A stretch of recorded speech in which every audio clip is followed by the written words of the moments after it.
Hey everyone, this is Heaving Bosoms, the podcast where two best friends read romance books, recap them in great detail, and go on semi-related but hilarious tangents. I'm starting this week off with some exciting housekeeping items. May is going to be a huge month in HB-landia. First, we've got a newsletter you can sign up for. It's brand new! Head to heavingbosoms.com and sign up to get the latest happenings, answer polls, get access to giveaways, and generally keep up with us. We'll also be announcing a merch design contest this week on social media. The theme is England Times, and we are so excited to see what you come up with. And finally, stay tuned next week because we'll be announcing a Patreon fundraiser that's going to benefit an AAPI charity in honor of Asian American and Pacific Islander Heritage Month. I'm really excited about restarting our Patreon fundraisers, and I will get you details next week. Today is a special episode. We've got a different best friend duo you've heard here before, and you can enjoy them together on their podcast, Movie Briefs. I needed a weekend off, so Cole joined Erin last minute to talk about a golf/spy book. It felt so safe, this book choice, but we've got some content warnings for you. In the episode, Erin and Cole address racism toward Asian communities, as well as fat shaming that occurs in the novel. Please take care if those topics are particularly triggering.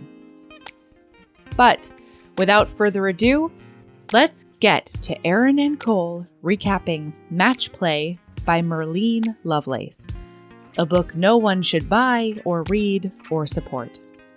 Here we go!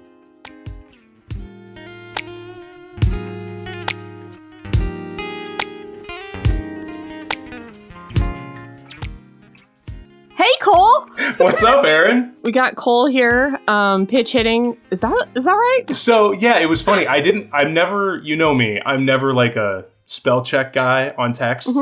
But you sent me a text that said, hey, need you to pitch hit. Is that right? It's pinch. Pinch.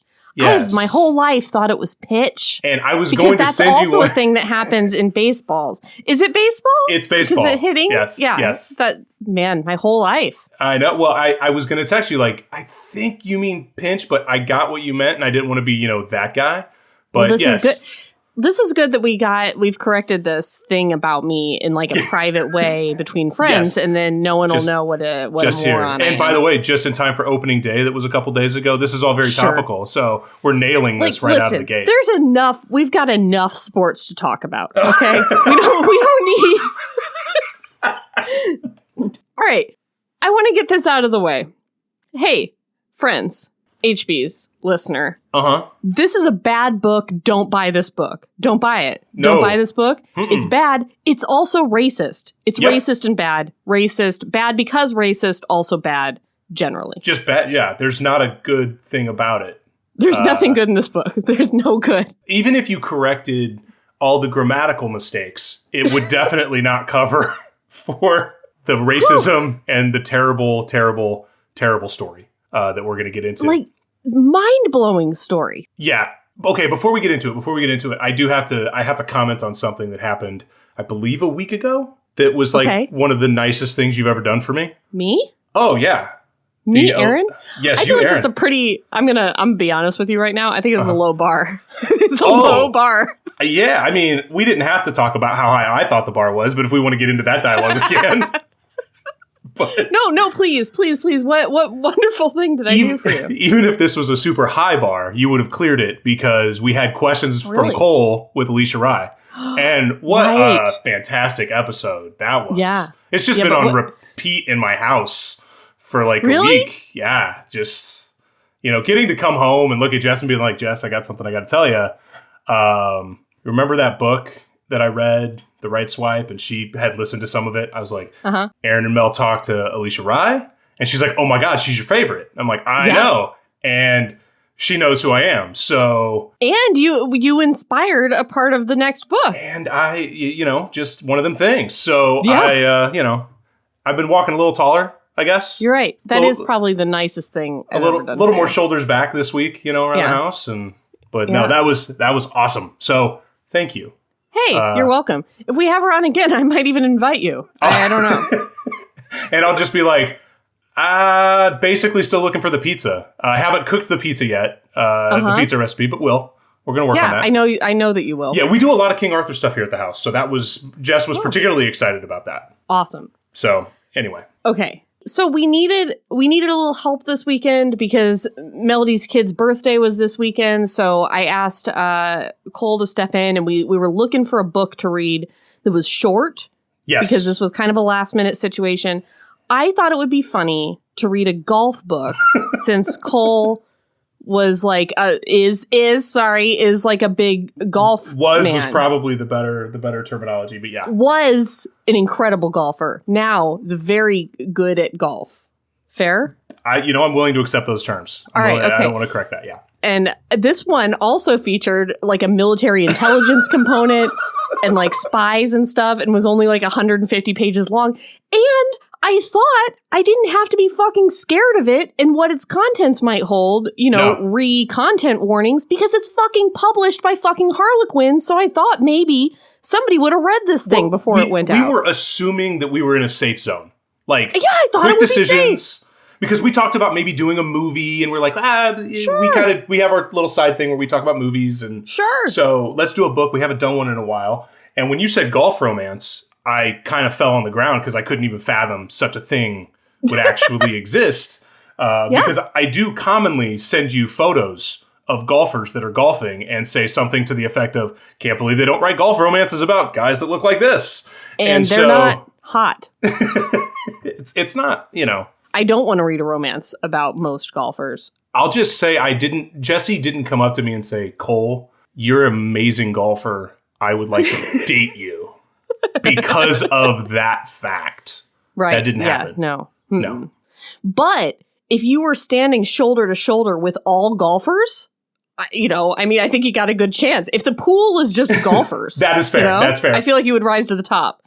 Oh, man, this book. It's not when great. I looked for golf romance, I found a lot of self-published golf romance. And what we don't ever want to do is like rip on like a self-published person who's like, their first book and they're like really shooting their shot. Like we try not to do that on the podcast. So I'm like, this is a Harlequin romance. So like this person has 1,000, and she has like 1,000 books out there in the world. Man, Merline. Yeah. All right, let's just get into it. Yes, I knew we may have been in trouble when I highlighted something on page 1. I highlighted all of page 1. Page 1 knocked me out. And I was like, this is going to be fantastic. Like, this is going to be the funniest book I've ever talked about on the podcast. Thought the same thing. Now, I before we get started, very quickly, do we need call signs when we do this book? Should we have... Because it's very important that if you guys decide to read this book, that keeping characters straight is almost impossible because everyone has their name. They all have 15 names. And then they all have call signs, and then they have nicknames. Yeah, and then they go by their last names half the time. Yep. And so it is impossible to keep these people straight.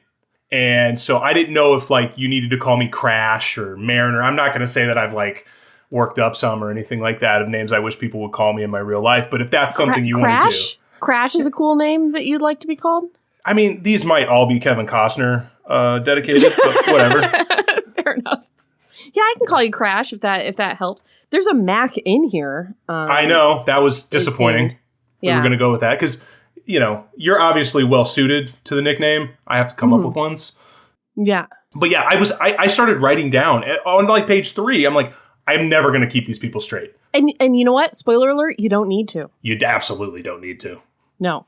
So we've got Dana with a Y. Dana. Mm-hmm. Mm-hmm. Okay. So she was in the Olympics for whitewater kayaking, which is an Olympic sport. I did Google it. It is absolutely an Olympic sport. But I did not know that before this book. That's my problem.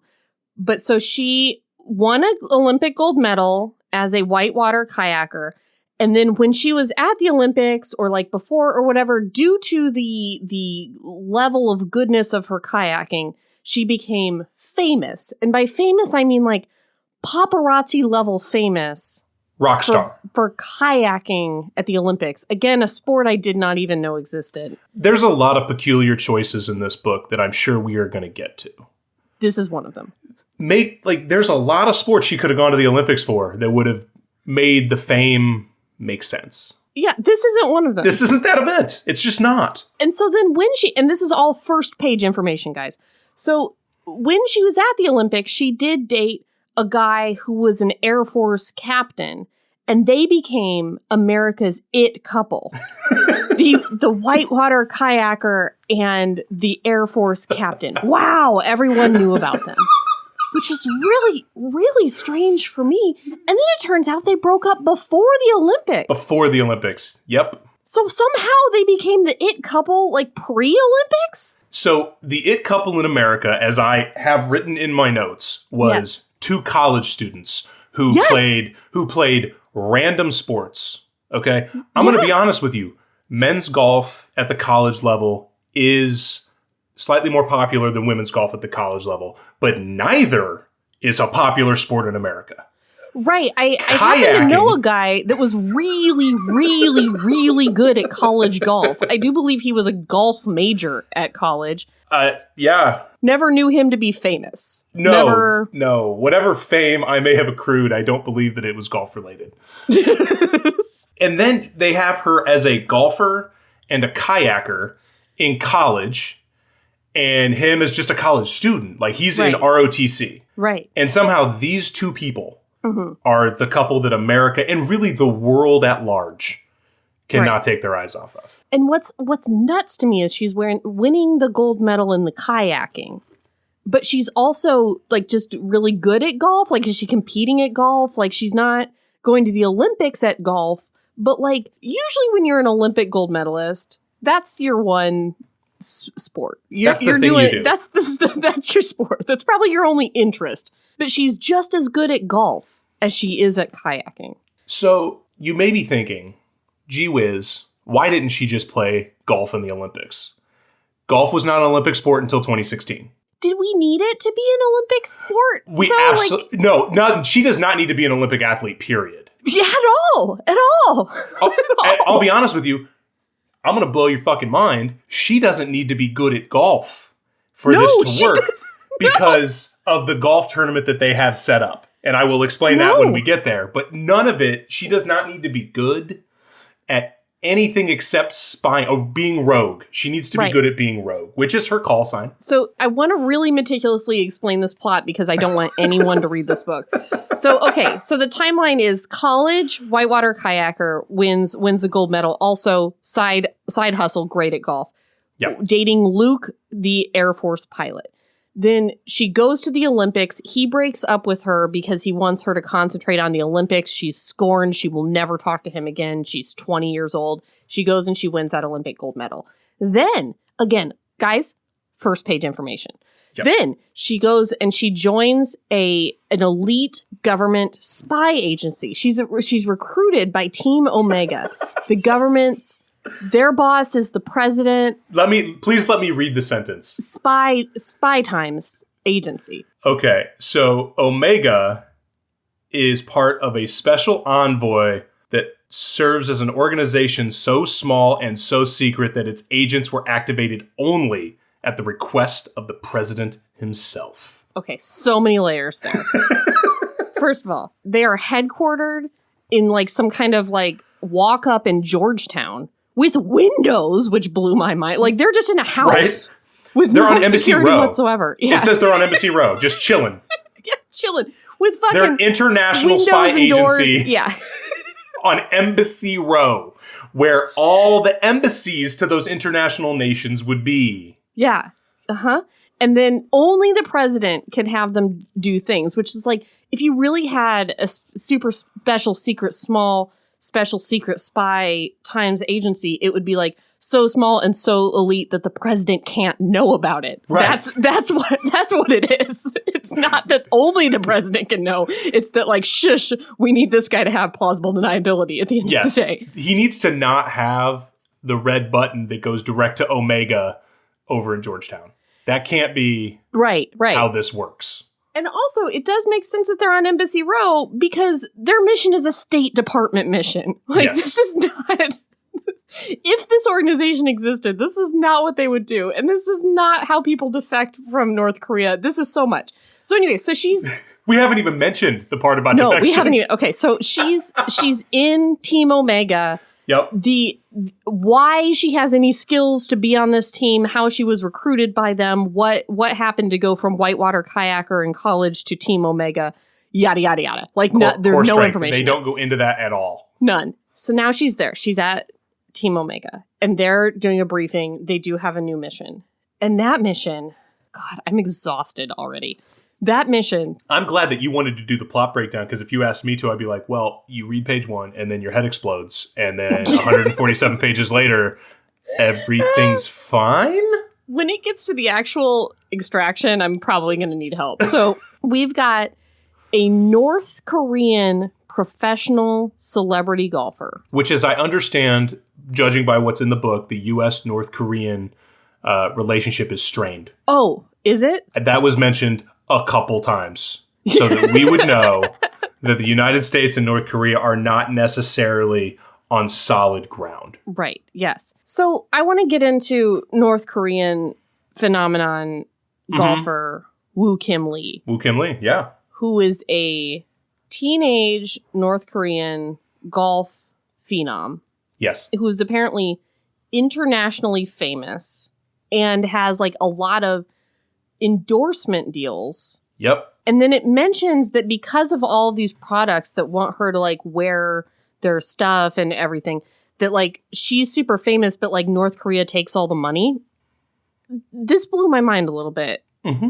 Can you imagine Nike or something, yeah. you know, like endorsing a North Korean athlete? Had that down too. What companies that are not North Korean companies, which I get is a weird statement in and of itself, would be like, yeah, no, but I mean, Woo Kim Lee really represents what we like. We understand 90% of Nike's dollar goes to North Korean dictators. Yeah. But she's just so good. Yeah. Like, it's the dumbest thing in the... Like, again, things that don't need to be plot points in this book. It having endorsements. The endorsements and the fame and stuff, like, we're not going to root for a North Korean athlete. Like, I need this world explained to me. Even, like, say there was a company that endorsed a North Korean athlete. That is a shell company that is the CIA. Like, 100%. That's what Amway products are, people. That's what we're doing.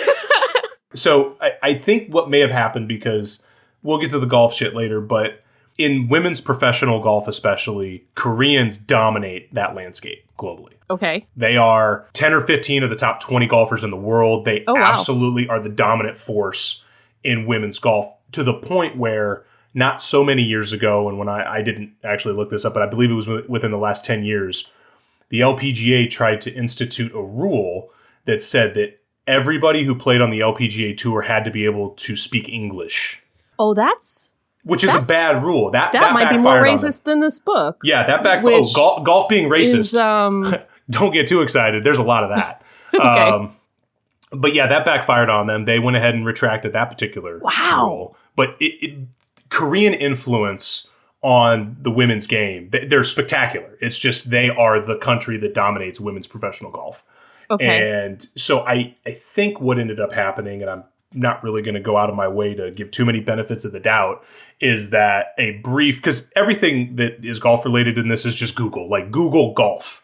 What is important in golf? And I think she found Korean golfers are very good in women's golf, and then was like, okay, I'll just make her North Korean, and that'll be that. Also then Googled, what do star golfers get? They get endorsements, they get all these things. Right. So just kind of into it that way. The author of this book, according to her bio, is a former Air Force officer. So you would think that she would understand like basic international relations, even if, you know what I mean? Like there's no way companies are endorsing. Of course. We wouldn't, as like the American government would not allow Nike to be sitting down. Like, remember when Dennis Rodman went to North Korea? And people lost their mind, of course. Yeah. But I'm certain that the U.S. government had a talk with him a little bit before, you know, like, these things aren't like just like, oh, a company just endorses a North Korean athlete. Like that doesn't just happen. It's nuts. No. And by the way, you just now telling me that her bio said that she was involved in the Air Force makes a lot of sense because those are the parts of the book that seem credible. Yeah. The descriptions of planes seem very credible. Wow, it's really long for a 150-page book. And again, unnecessary. Yeah. What I needed to know about the B-2 was that it had nuclear capability and the United States didn't want other countries to know about it. That was pretty much it. Yeah. I feel like the Air Force just generally was very jammed into this book in a way that like kind of blew my mind. Okay, so Woo Kim Lee is maybe thinking about defecting to the United States. She whispered to somebody at some point that her dad would be accompanying her to this charity tournament of golf that is in Scotland. And so because her father is a nuclear scientist for North Korea, they think that that might mean that she's trying to tip people off that she wants to try to defect to America from this tournament. And apparently defections are handled exclusively by Omega. Yeah. 7 people in a house in Georgetown that the president calls up and they exfiltrate apparently people who want to defect to the United States. Yeah. It's, listen, I know a little bit of how this goes. This is not how this goes. That actually would be a better title for this book is All of This Is Not How This Goes. Yeah. Mm-hmm. Oh boy. It's July, folks. That means new Bonkers Book Club selections. And let me tell you, our cup runneth over. First, there's a historical smorgasbord. You get the entire box set of Nicola Davidson's Surrey SFS series. If you're not familiar, that stands for Sexual Freedom Society. This box set includes 5 ridiculously spicy historicals, with a variety of gender pairings and trios, and so much more that makes my heart sing. Then, Jenny and Katie are offering up one of their all-time favorites, Brutal Prince by Sophie Lark. That's the mafia book where the heroine accidentally sets the hero's house on fire, and then makes sure her mouth is full of strawberries because she knows he's extremely allergic. Best wedding kiss ever, right? And then we decided to do a little bonus. We wanted to see if audiobooks are something you'd like as part of book club. And Kay Lorraine and Meg Ann have a series called The Mate Games. You get to listen to Book 1, Obsession. It's a paranormal reverse harem that's done with duet narration. And the cast of narrators is insanely good. So, Joybringers have tons to look forward to. If you want to join, check out our website. The link is in the show notes.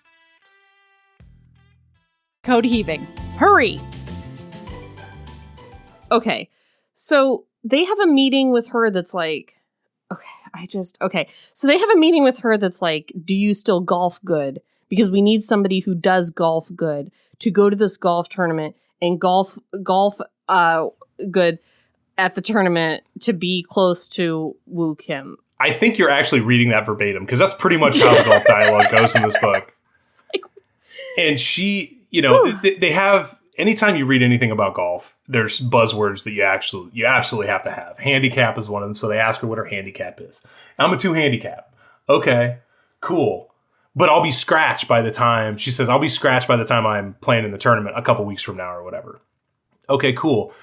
Pros are way better than that. Oh. Way, way, way better than that. Okay, all right. Okay, just as a heads up, like her having a 2 handicap is a good recreational player. Mm-hmm. All right, like just a good, very good, actually, recreational player.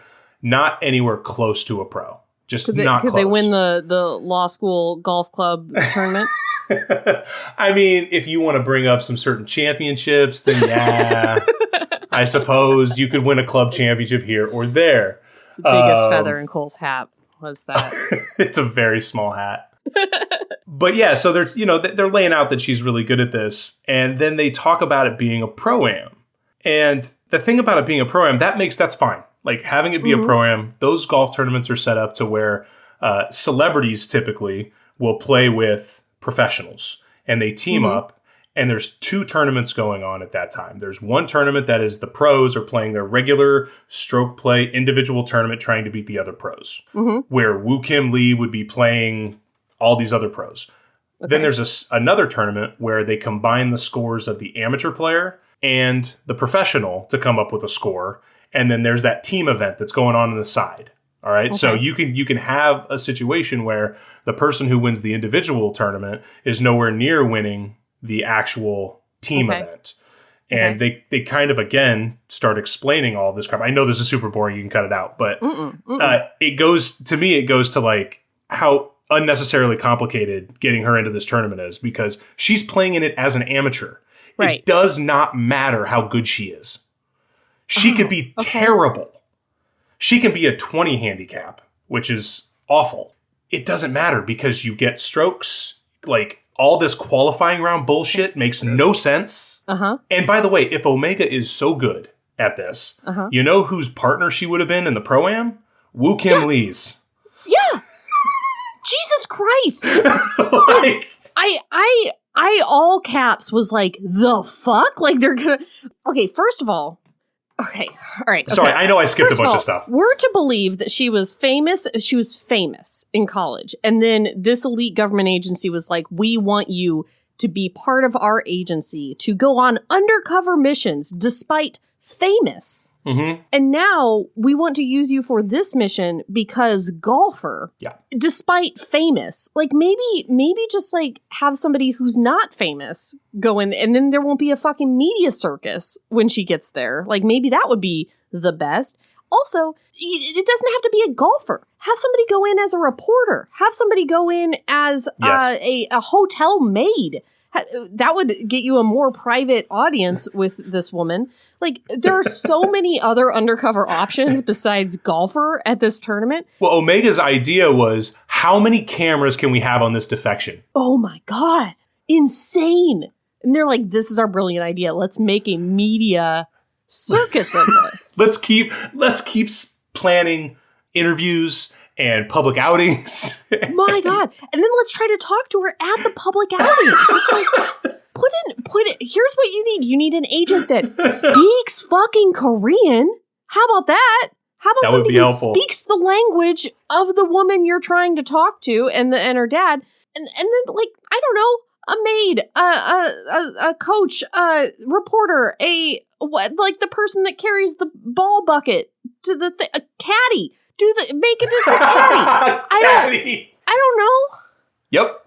All of those would be fine. All of those would be fine. And then she's like, okay, but I need to be good enough to make the final schmur to be, and you've already said this does not make sense. But then they're like, we can get you robot clubs and like robot balls and special glasses to make you good at golf. And she is incensed by this. She's like, how dare you? Where her response should be, guys, it's a pro-am. Doesn't fucking matter. It doesn't matter. But she's like, I will not. This is a great quality to have in a government operative. I will not use your special tools. I'm going to do it by myself because I have an ego about this. And this might compromise the whole mission because I might totally lose. I'm not going to go the guaranteed way. I'm going to do it my way. Now, I'm going to blow your mind here.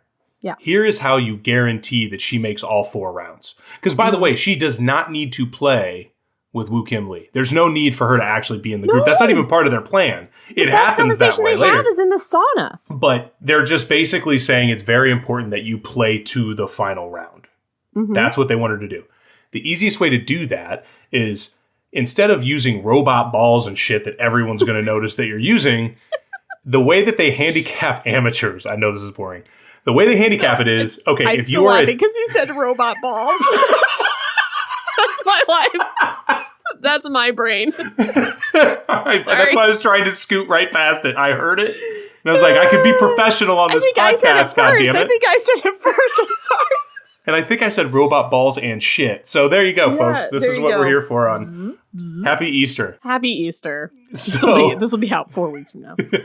So the way you would do it is her going, yes, I'm a 2 handicap. How that works is, that means if you play 18 holes, you get a stroke on the 2 hardest holes. So when you play a golf course, they have 18 holes and they rank them as to this is the hardest hole, handicap number 1, the second hardest hole, handicap number 2, easiest hole, handicap 18.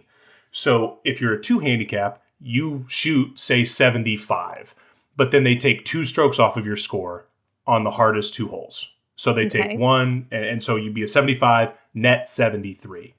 Okay. Just put her paperwork in that says she's a handicap 12, and all of a sudden this 2 handicap is shooting a 75. She gets 12 strokes off her game.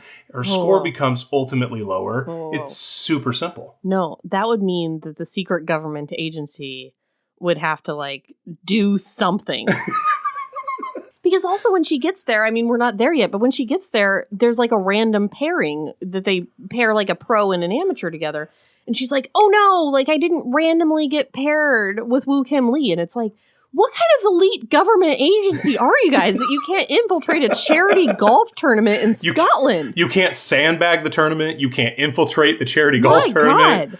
God. That's because they got Jillian, Sparkles, whatever her name. Wait a minute, she doesn't have a code name. She doesn't have a code name yet because she's not. That'll be the next book. Because she's, I think, 14. I don't. That's a whole other issue. Not super comfortable with that storyline, which I am sure we will get to. It's okay. We won't read that book, so it'll be fine. No, we won't. Oh, and it's also mentioned. Remember Luke, the Air Force captain that she did date in college and hasn't seen in 5 years? He is stationed at a Scotland Air Force base to fly secret spy planes that do drop nuclear weapons. And they're like, he's going to be at a local nearby Air Force base. Is that going to be a problem for you? And she's like, no, I'm no longer interested in him. Fuck that guy. Because he dumped me before the Olympics. To add legitimacy to this book. Oh. And I use the word legitimacy very loosely here,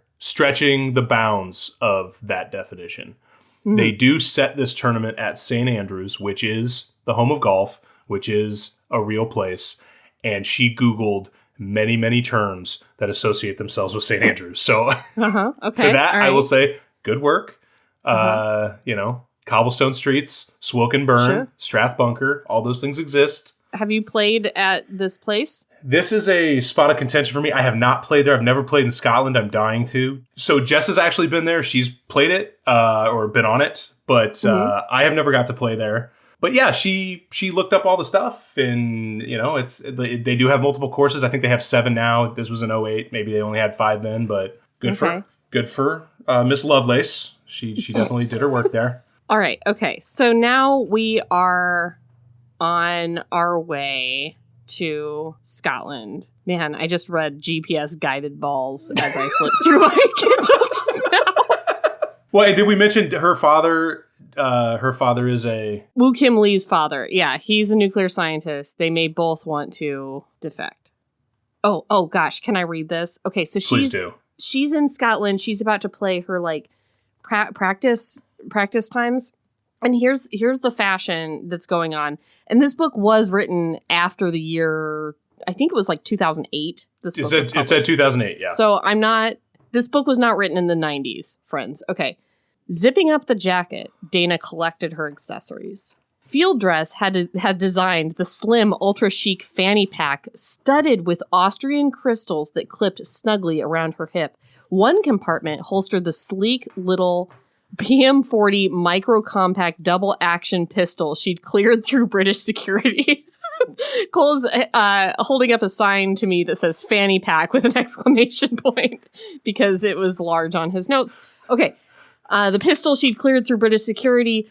Others housed a spare ammo clip, her ID and credit cards, and a tube of lip gloss. A matching ball cap, also studded with crystals, shaded her face and contained her hair in a loose ponytail. Mm-hmm. Oof. With crystals? This paints a picture of who Dana with a Y is. Oof. Yeah, at the end when they're playing like the final game and they're talking about the differences in fashion between Woo Kim Lee and her, I'm like, Woo Kim Lee has objectively the better outfit here. Yeah, without question. Well, there's a lot of like short sleeve. There was a short sleeve, turtleneck. Yes. The fanny pack goes with her everywhere. Yes. And I couldn't think of anything less conspicuous than an Austrian crystal-studded fanny pack. I mean, slung across her slim, tanned waist. I get right now, and maybe this is a California thing, but has the men having the fanny pack sort of side saddle across their chest, has that hit Alaska yet? Nothing has ever hit Alaska, but I have seen it on television. It is. Nothing has hit Alaska. Alaska will always be Patagonia zip-ups and cargo pants. That will always be what we all wear here. Gotcha. That's fine. Hey, I appreciate the cargo. Yeah. But the fanny pack situation here is getting out of control. And all I could think about with her is I was like, you're a secret agent. Stop trying to stand out. You want to stand out? Wear a fanny pack. Put on a fanny pack. Throw some bedazzles on it. Like, what were those? She should try to fit in when all she wants to do is stand out. Oh. I'm sorry, guys. This is an inside joke between Cole and I from the film Raise Your Voice, starring Hilary Duff. No. Is that not right? No, it's from What a Girl Wants. It's when they're on the boat and he's like, "Why are you trying so hard to fit in when you were born to stand out?" I swore that was from Raise Your Voice. Oh, Raise Your Voice is a whole other batch of problems with my boy Oliver, but that's a different podcast. All right. Okay. But no, like what were the pants that were popular back maybe in 2008 that had like what was on the butt of the pants? You remember this? The juicy couture. Juicy couture. Ones? This is all I thought she was wearing was juicy couture. The Yeah. women's version of Ed Hardy. That's what I imagined she was in. Yeah. All the time. And bright colors. Very bright. Always. Yes, obviously. Well, secret agent. Yeah. Mission. Defection. North Korea. Yes. Okay. So now she's just like walking down the street after she's done her like golf time. This is a romance book, which is weird. So this is Yeah. So she sees Luke Harper, her former Air Force captain boyfriend from college who was famous with her. And I've outlined a lot of things that don't make sense and are mind-blowing about this book. This is number one for me. He sees her and just swoops her in for a kiss. a real kiss. A kiss, like a kiss. Like, I'm a brick shit house. I just went up to you and I'm laying it down. Kiss. He has not seen or spoken to her in 5 years. They broke up. And not amicably. No. Distraught. Can you imagine seeing your ex after 5 years and just kissing them? With no words exchanged between them. I mean, so fucking weird. So weird. Our meet cute is an assault on a Scottish street. Like, that's what happens. Yes. It's so weird. It's so weird. And her, like, in her, you know, we obviously get what her thoughts are on it. And she's like, this is amazing. I hate that I love this. And I'm like, the years are rolling back. And it's like, are you sure it's him? You haven't seen him in 5 years. Like, are you sure it's him? I mean, she's just like a white blonde lady, right? Which I think imagine so, there yeah. are a lot of in Scotland. Well, I know her hair is tawny, and she has tanned Very skin tan skin. from the Very outdoors. tan. So tan from the outdoors. I feel like a lot of women in Scotland probably look like her. Like, what if he had made a mistake? Like, what if it's not her? He hasn't seen her in 5 years. I didn't think about that, but it's definitely a funnier book if he just kind of is doing this to random blonde women thinking that it's her. He's like known in Scotland, like, dude, stay away from that guy. He just like grabs people, but he's like got this protection around him because he's working on the B2. So they're like, we can't have him in jail or anything. Right? Yeah. Oh, man. Got fucking Captain Grabhands over here just accosting women on the street, hoping one day maybe it will be Dana Duncan, his long lost love, that he can then woo with some sort of psychotic fucking public, defection storyline. Sorry. Oh man, it was super duper crazy. But like the meet cute where a guy sees a girl that he believes is his ex-girlfriend from 10 years ago and tries to go in for a smooch and it's not her is a meet cute I'm more likely to read. And it doesn't sound like a great meet cute, but it's better than this. It's better than this because then those two people fall in love later. And I like that book more. Yeah, so this kiss happens really weird and they talk and he like introduces her to his buddies, Dweeb and yeah. It doesn't matter. I got strong Brett Kavanaugh vibes with like Squee and the boys. Oh, man. That's something you want in your romance novel. Is strong Brett Kavanaugh vibes. Do they need quotes for the cover of the re-release of this book? Because strong Brett Kavanaugh vibes. Just toss my email Squee on the bottom of it. Yeah. Okay, so that happens, and then she says unequivocally that she does not want to be around him, does not want to see him, blah, blah, blah. That would also be a great for the cover of this book, blah, blah, blah. Like, that's what this is. A lot of yada, yada, yadas through a lot of stuff. This is the definition of an herbs book. Okay, so then we go to driving range time. Yes, we do. That's when, well. Somebody knows what she's talking about now. That's when you go to the place and you have the bucket of balls and there's like a thing and it does wash them. And that's my favorite part. And then you have that bucket and you do hit them. And then there's signs that say how far that you hit the balls. And then there's a machine. It's like a Zamboni, but it's for golf. That goes and scoops up all those balls. It's somehow faster than a Zamboni. Is it? That's slightly. Okay, yes. All right. It scoops up all those balls, and then they go back in the washing machine, and then you get them in the bucket again. That was a perfect description of a driving range. That was perfect. I have nothing to add to that. I have accompanied Cole to a driving range a couple of times in my life, and it is the most boring shit you will ever have to do ever. Yeah. Totally Sometimes agree. Cole will let you hit a ball, but you can't hit it. There's nothing you can do to make the golf club connect with the ball. So you just have to go back to watching. I remember when it would be like you and me and Jordan and like maybe Mary Bruniga, whatever our group of friends where we'd go to Wee Tea. Sure. Do you remember that? Yeah. Just go to Wee Tea and we'd just be like, I thought we were going to all hang out, and then we just end up hitting a bucket of balls. Well, me would hit a bucket of balls. Yeah, I realized we would all watch you hit a bucket of balls. Yeah. Yeah. Maybe Jay would. Yeah, Jay would hit. Jay would hit. Yeah. Jay would absolutely hit. So I don't remember anyone else being there. I remember me alone watching people hit balls with golf clubs. That's what I remember. I don't remember a Mary or like anyone else to keep me company. I just remember me alone watching golf. Life will get better. Eventually, I won't have to do this. Oh, man. Anyway, okay, so we're at driving range times, and we meet Woo Kim Lee, and she is mad. I guess another golfer waves at Dana because, again, world famous, and says, hey, I can't wait to golf with you, Dana. I hope I get partnered with you, something.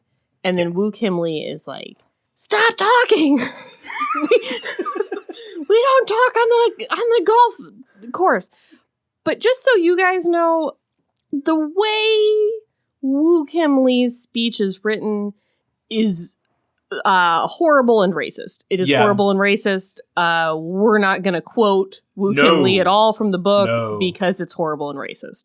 So it's the worst you can imagine. It's the worst. And the author didn't have to. What's crazy to me is like just have her be good at English. Yes. I mean, she's an internationally famous athlete. Make her good at English.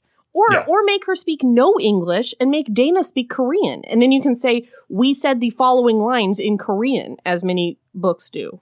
Yes. And then write it in like this racist depiction of this Korean woman was completely unnecessary. And her father. Like every Korean in the book. And her everyone in the book who is Asian, it is a racist depiction. Yes. Period. The end. Do not buy this book. Yeah. Don't buy it. No. I will be returning it. Please do not buy it.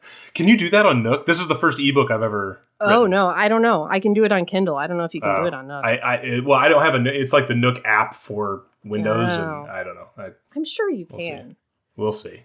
I did appreciate the line, though, right after the be quiet, where they're like, no stranger to the guerrilla warfare of sports. Yeah. Dana teed up a ball and swung. Her driver connected with a solid whap.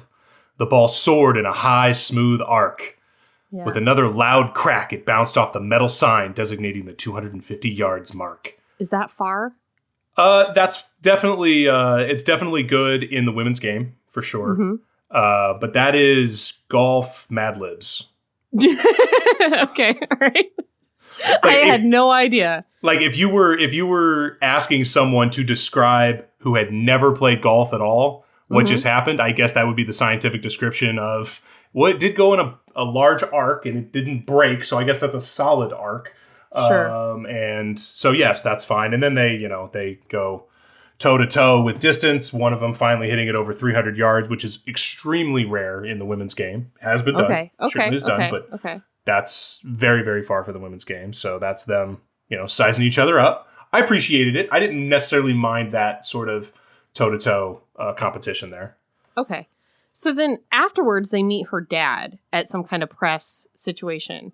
And Dana and her buddy, Mike Callahan / Hawk, who used to be a military police officer, as if that's like a big impressive thing. I don't want to insult military police officers. But here's the thing. They're just regular cops. They're just like regular cops. It's not he's an MP he's Hawk because he's an incredible marksman. Yeah. So I thought he would have been some sort of sniper of some kind. Mm-hmm. No, he was a military police officer. Yeah. Which, by the way, they only handle misdemeanors. If it rises to the level of a felony, that gets handed off to CID and CIS. So just patrol cop. Like that's not again. Fine, I don't want to piss off patrol cops, but I mean it's not. There's things you do and things you don't. Officer. Yeah. It just sounds like he was recruited by the Omega Force due to his ability to serve parking tickets. Okay, he all right. writes a great parking ticket. I love that. Well, anyway, so they go over and they shake hands. They get to shake hands with the nuclear scientist from North Korea. Here's an idea. Slip a card into that handshake. Slip a note into that handshake. We're done. We're done. Let's all go home. Operation over. Operation is over. No, they don't do that. They're like, they shake hands with him. They're like, maybe we'll get to meet him a different time. See, here's the thing. Now that we've made contact with this person who never comes into public, we finally saw him. Here's what we'll do.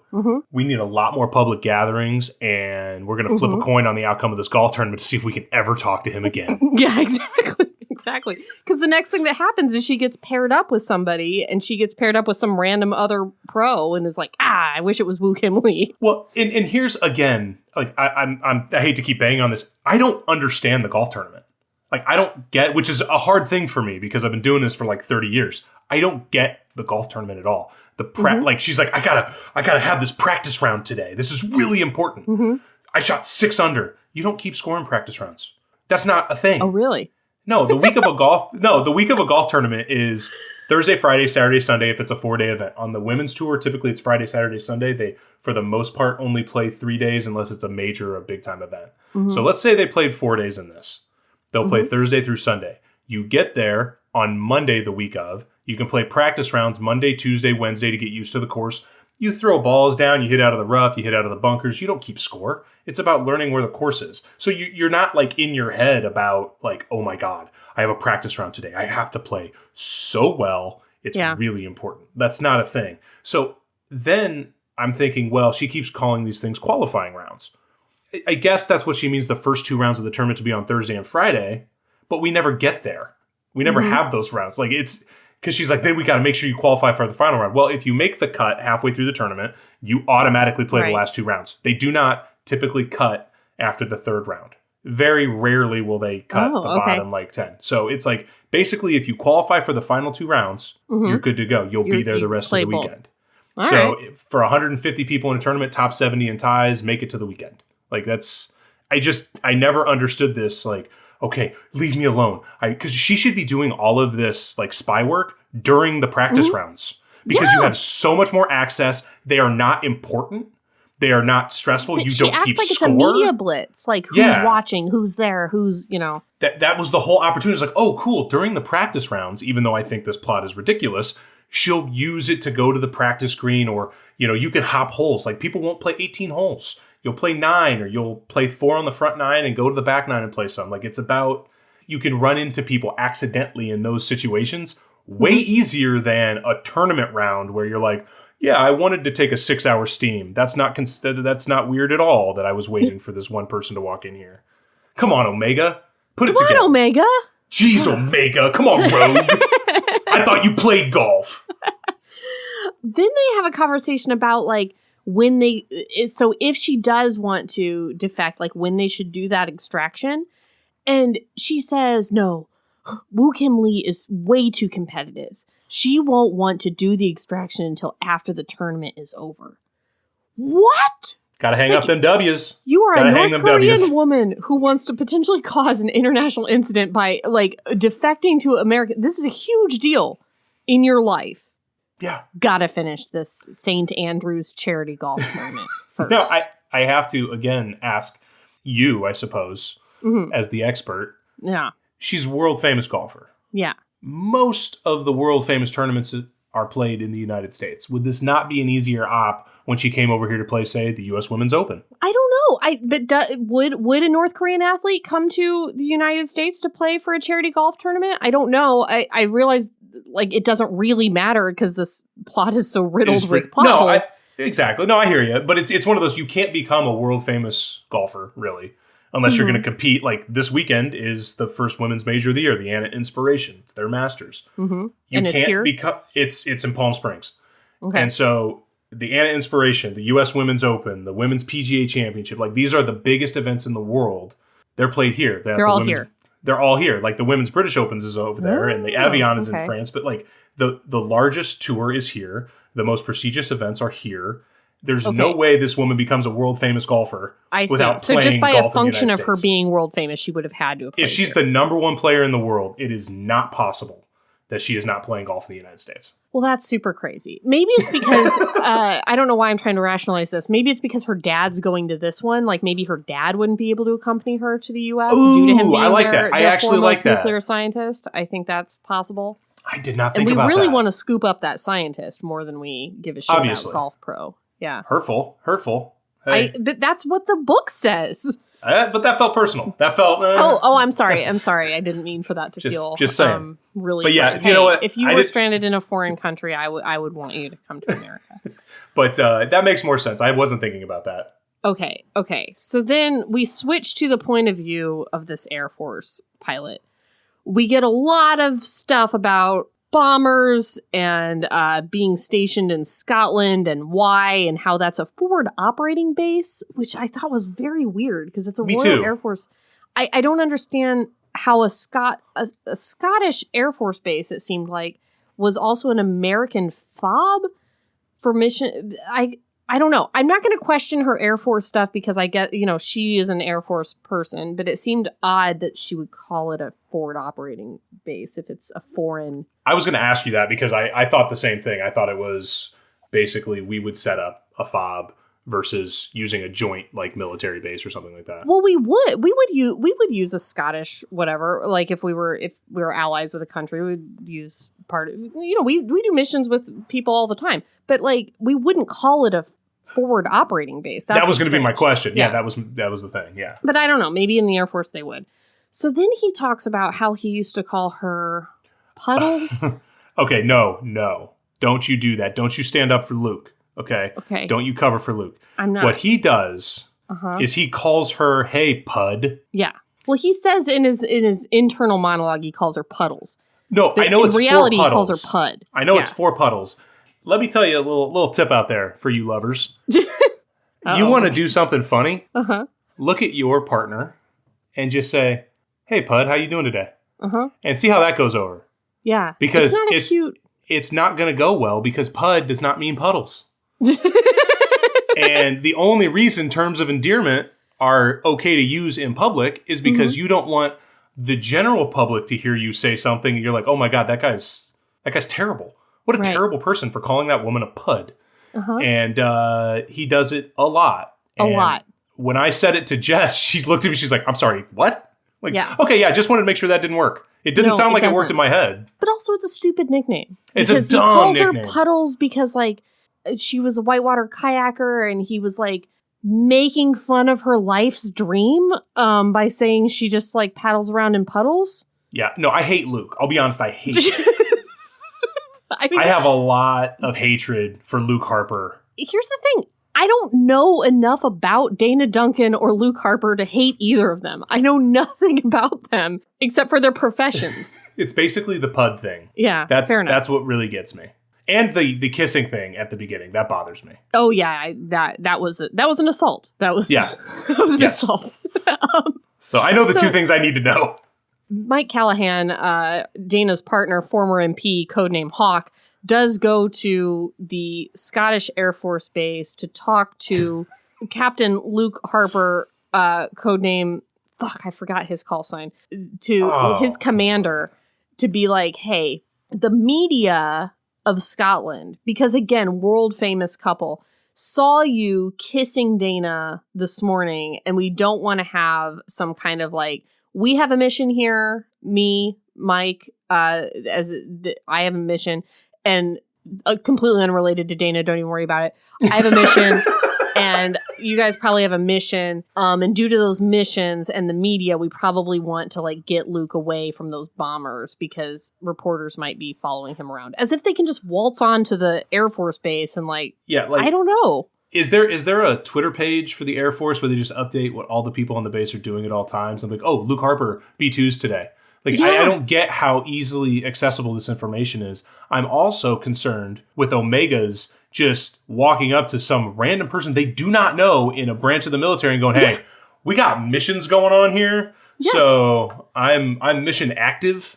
A lot of confidential information just getting passed willy-nilly between Colonel Anderson and Luke Harper and Hawk and Jilly and no Rogue need to know whatsoever. And Lightning, whoever the fuck that is, because every time Lightning got brought up, I'm like, okay, who is that? That has to be from like page 2. Yeah, it was. It was from page 2. Good work. But a quick question. How old do you think Hawk is? How old? Yeah. 30. Jilly, so he's definitely 12. older than 16. Good. Yeah. Okay.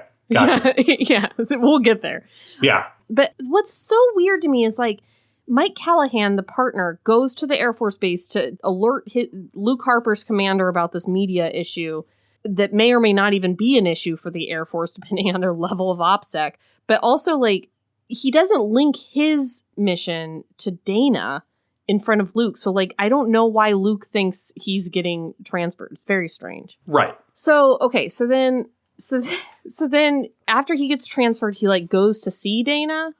Oh, to like light her up. To be like, hey, asshole, why'd you get me transferred off my shit?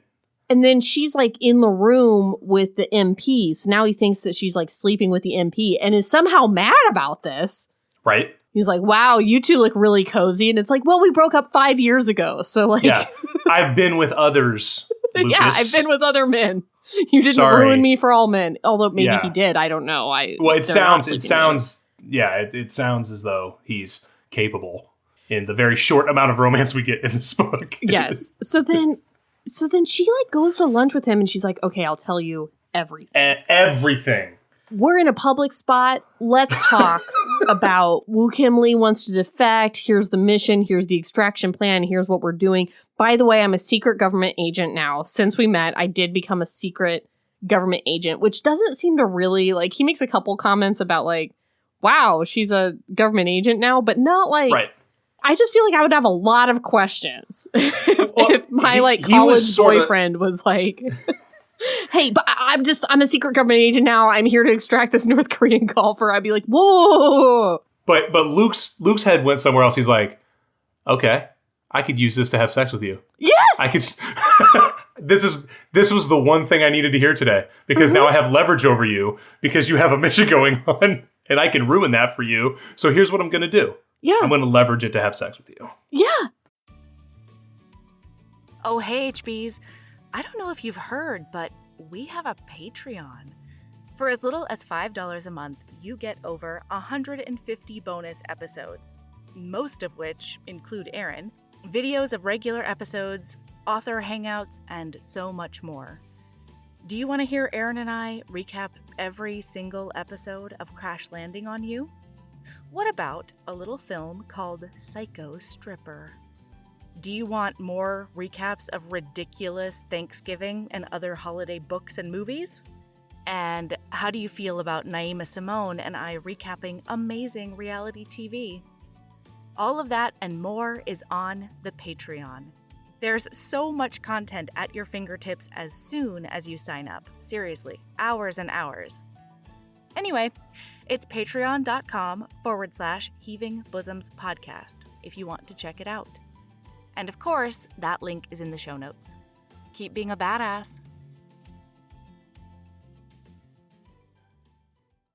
And their mission, Dana's mission, involves somehow the Air Force Base. Like, I think they use the Air Force Base to, like, they're supposed to use the planes there to, like, yeah. So then, after her lunch, Mike Callahan, codename Hawk, says to Dana Duncan, codename Rogue, Harper, meaning Luke Harper, knows this area of the base, Rogue. He might be some way, there might be some way we can exploit that knowledge. And it's like, whoa.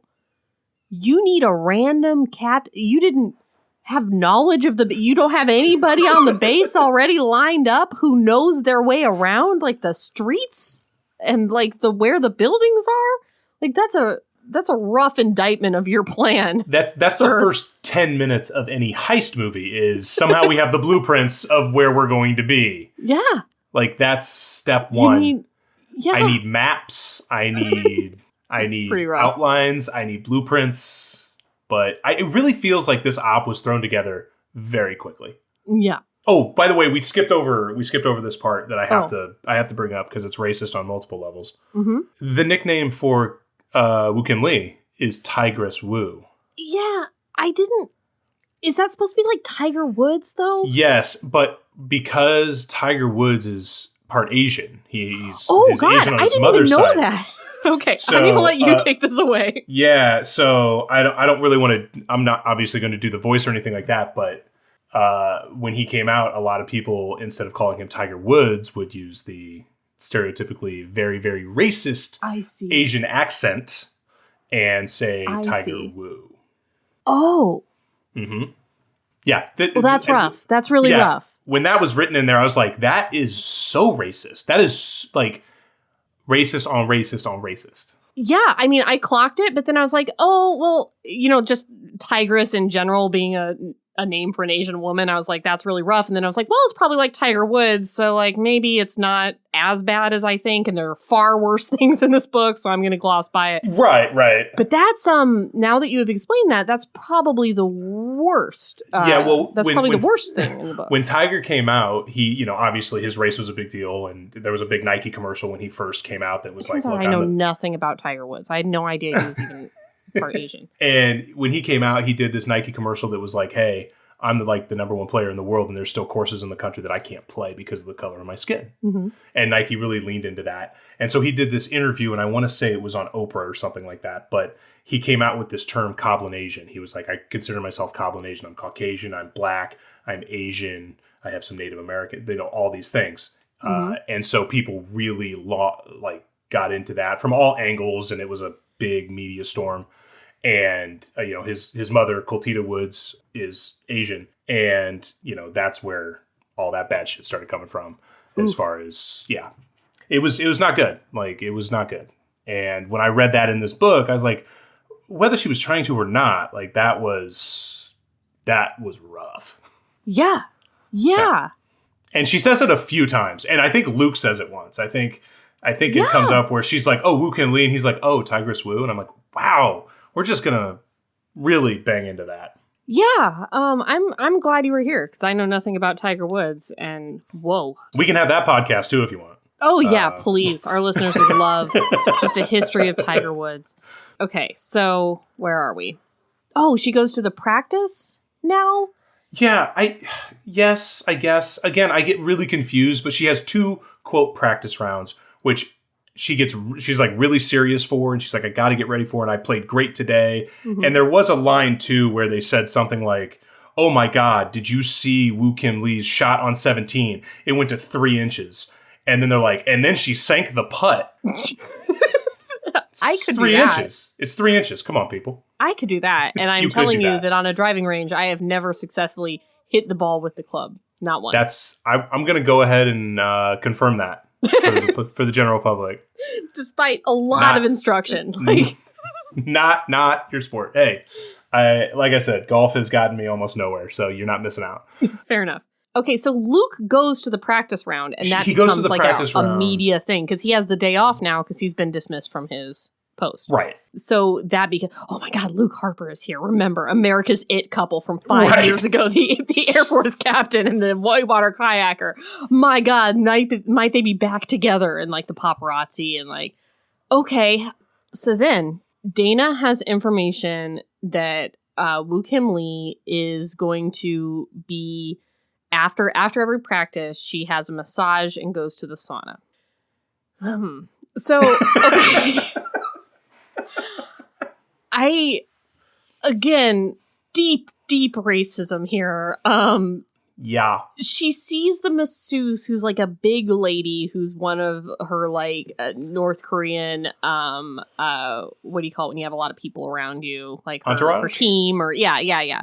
Like she's brought her with her from North Korea. She's her. You're not gonna use her name from the book? You don't wanna let's do it. So she says that she's like a big lady and that she looks like a sumo wrestler, which is not even a Korean thing and is extremely racist. And then she calls her sumo mama for the rest of the book. Constantly. And this woman like it's so many things in one. Like it's racist, it's fat shaming, like it's even when they eventually fight, she's got to like comment on the weight. Yeah, she's and like, it's and this book several times just treats Asia as all one thing. Yes. Like at some point we get Jilly, who again is a 12-year-old girl who comes in later in the book, saying that she can like speak Korean because she like went to Beijing. She was in Beijing. She's like, I was in Beijing for a couple years, and so I speak Korean. Months. I'm sorry. Months. So I speak Korean. Like, they just treat Asia as, like, one thing, which, again, like, calling somebody sumo mama already has problems, like, regardless of country of origin of that person. But it's just, like, oh, it's all what these are Asian things. Like, it's just, like, Asia is one big don't worry. thing. We're good here. You get me. You see. The thought of this book is like, you feel me, right? Yeah, like, this is a funny joke, right? Like, yeah. No. We cool. No. So she does encounter Woo Kim Lee in the sauna. She calls her an exhibitionist for being naked in the sauna, which was really rough.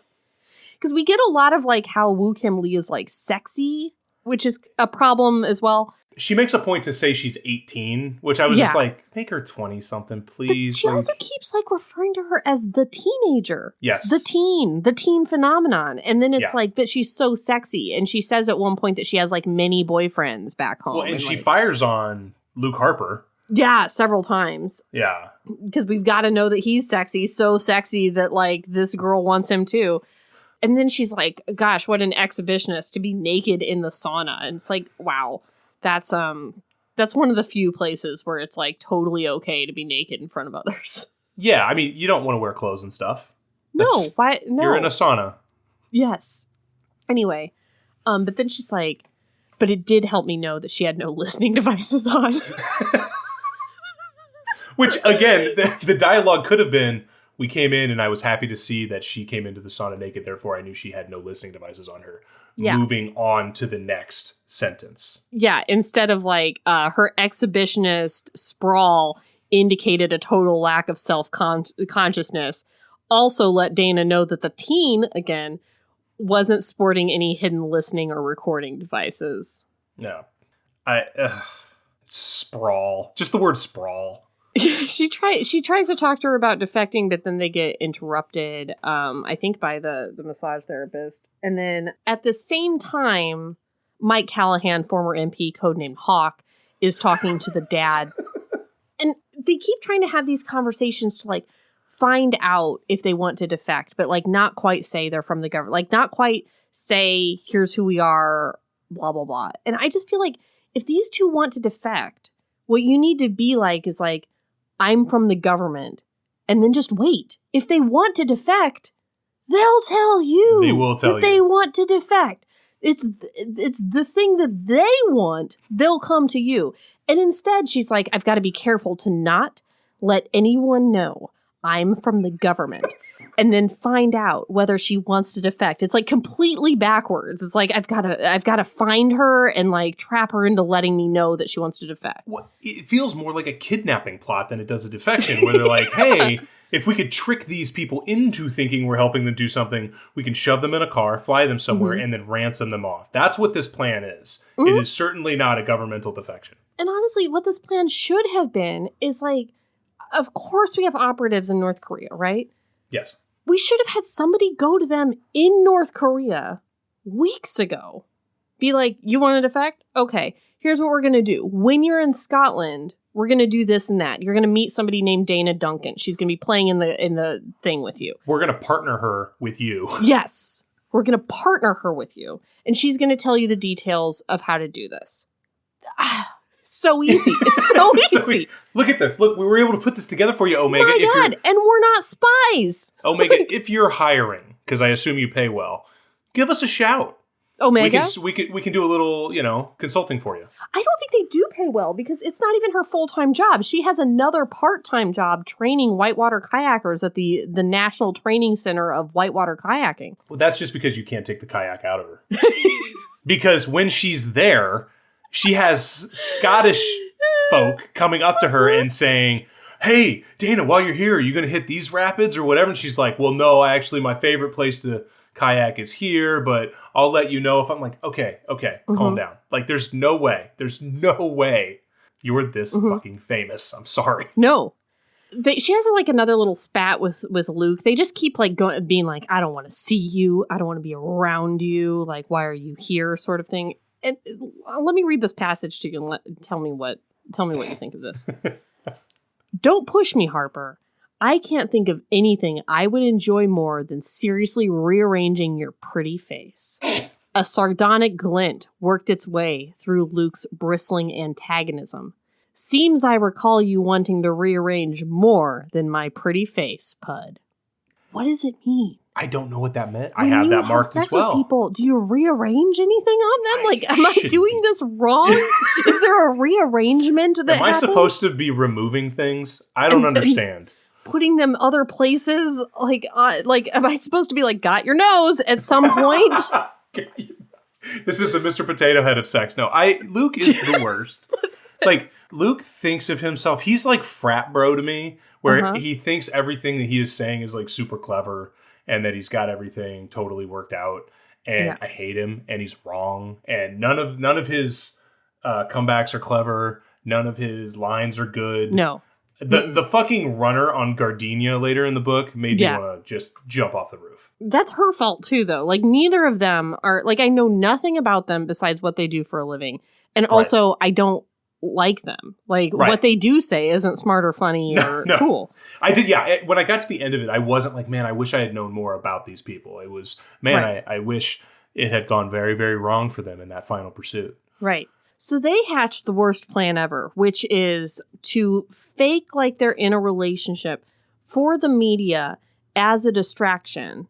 Because if they don't give the media anything, they'll just glom on harder and try to like find out even harder whether they're together.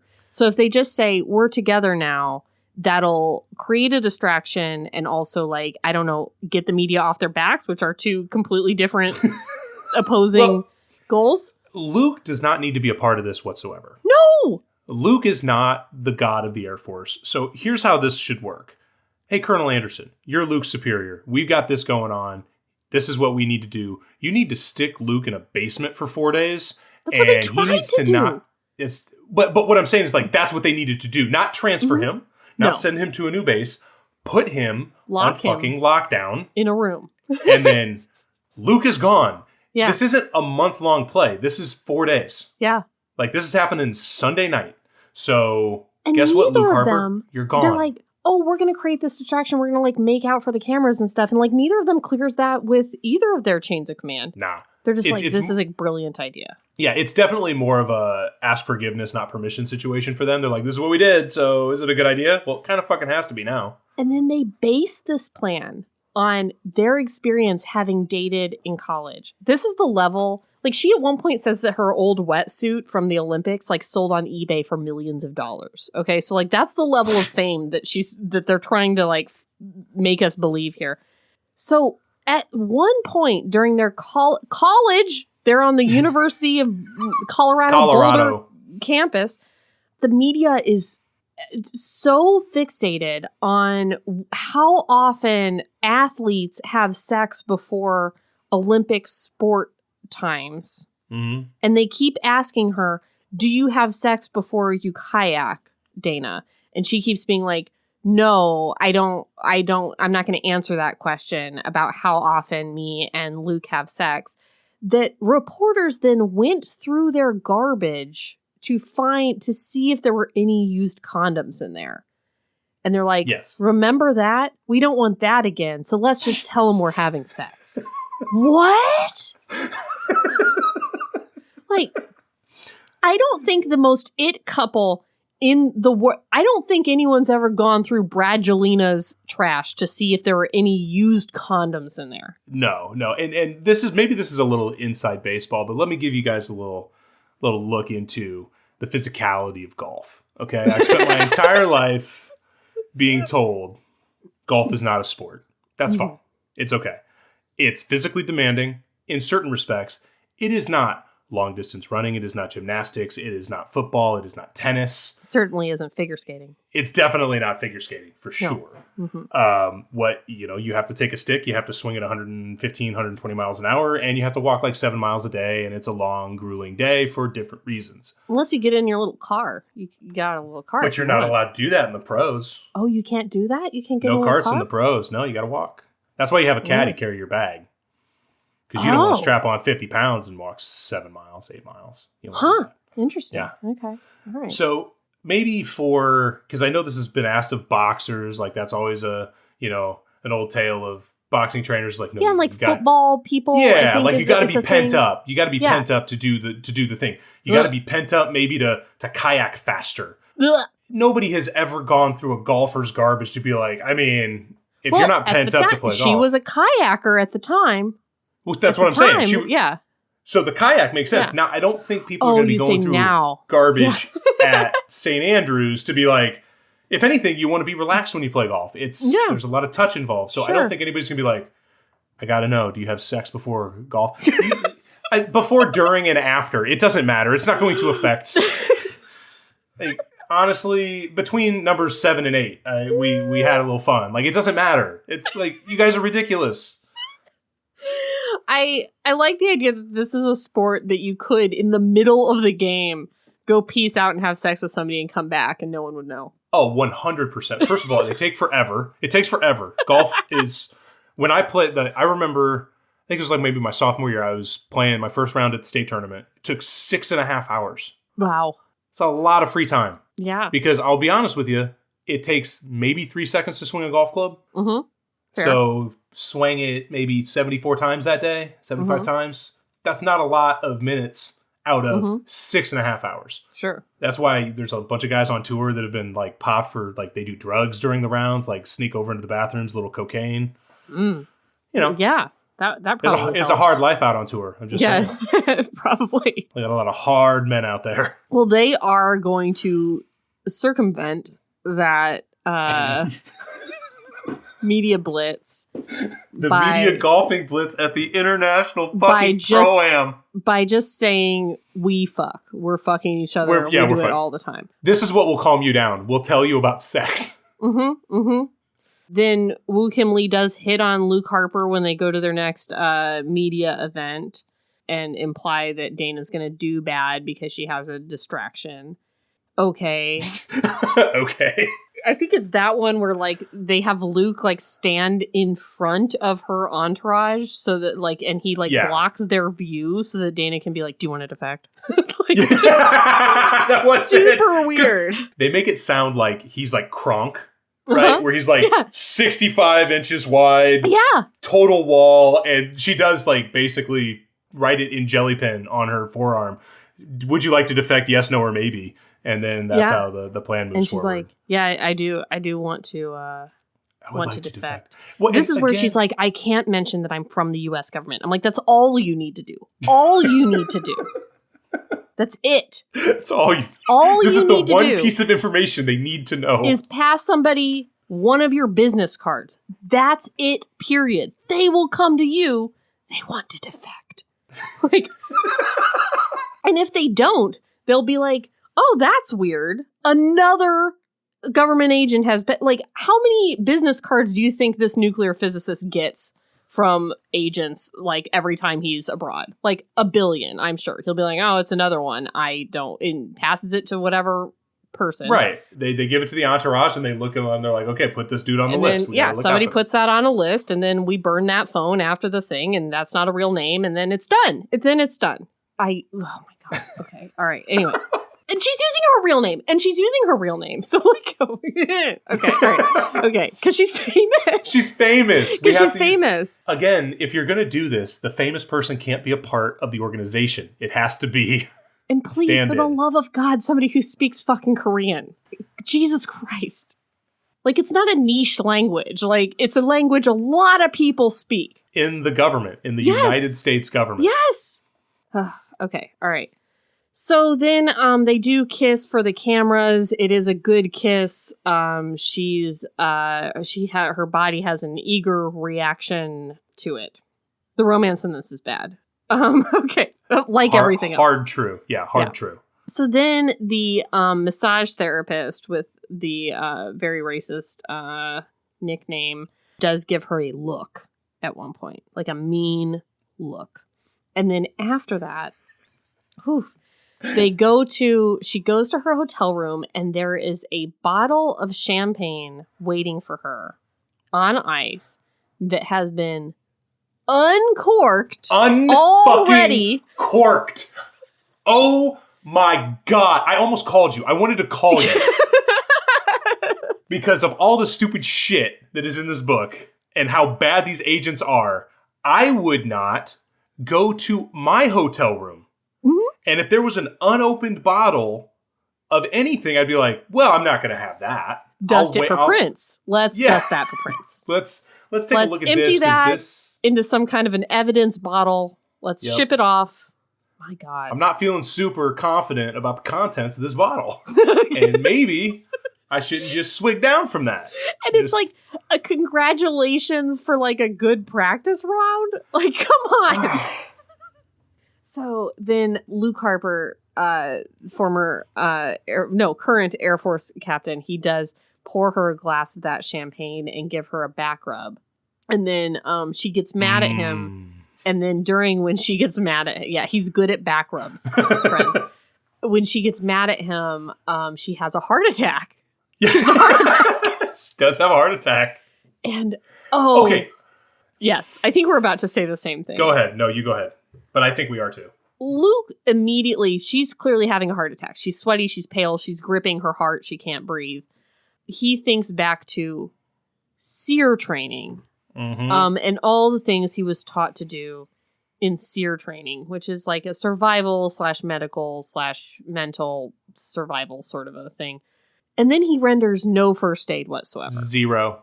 He calls the hotel front desk and says, we need an ambulance and one of those portable defibrillators, please.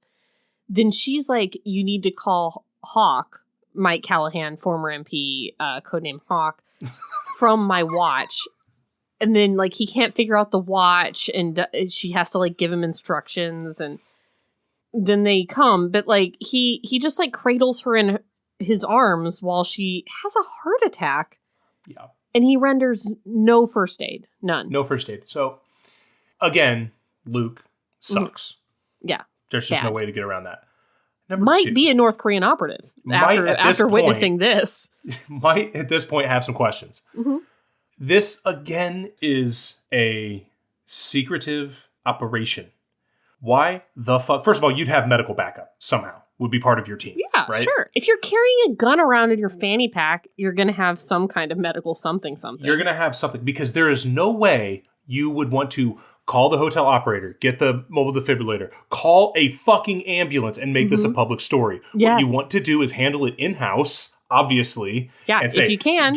get lightning over here, bring the defibrillator because you're going to have that because you have gear. We've got to figure this out. And then you show up the next morning and everybody's like, huh?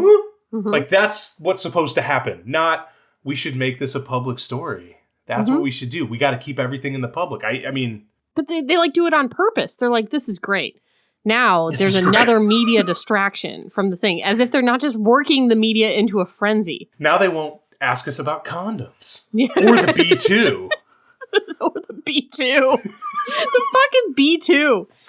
Oh man, it's such like just an undercurrent in this book is like the B2. The B2 is what you learn about in this book. This is like the brochure that is given to the Air Force to be like, we can build you the B2 if this is what you want.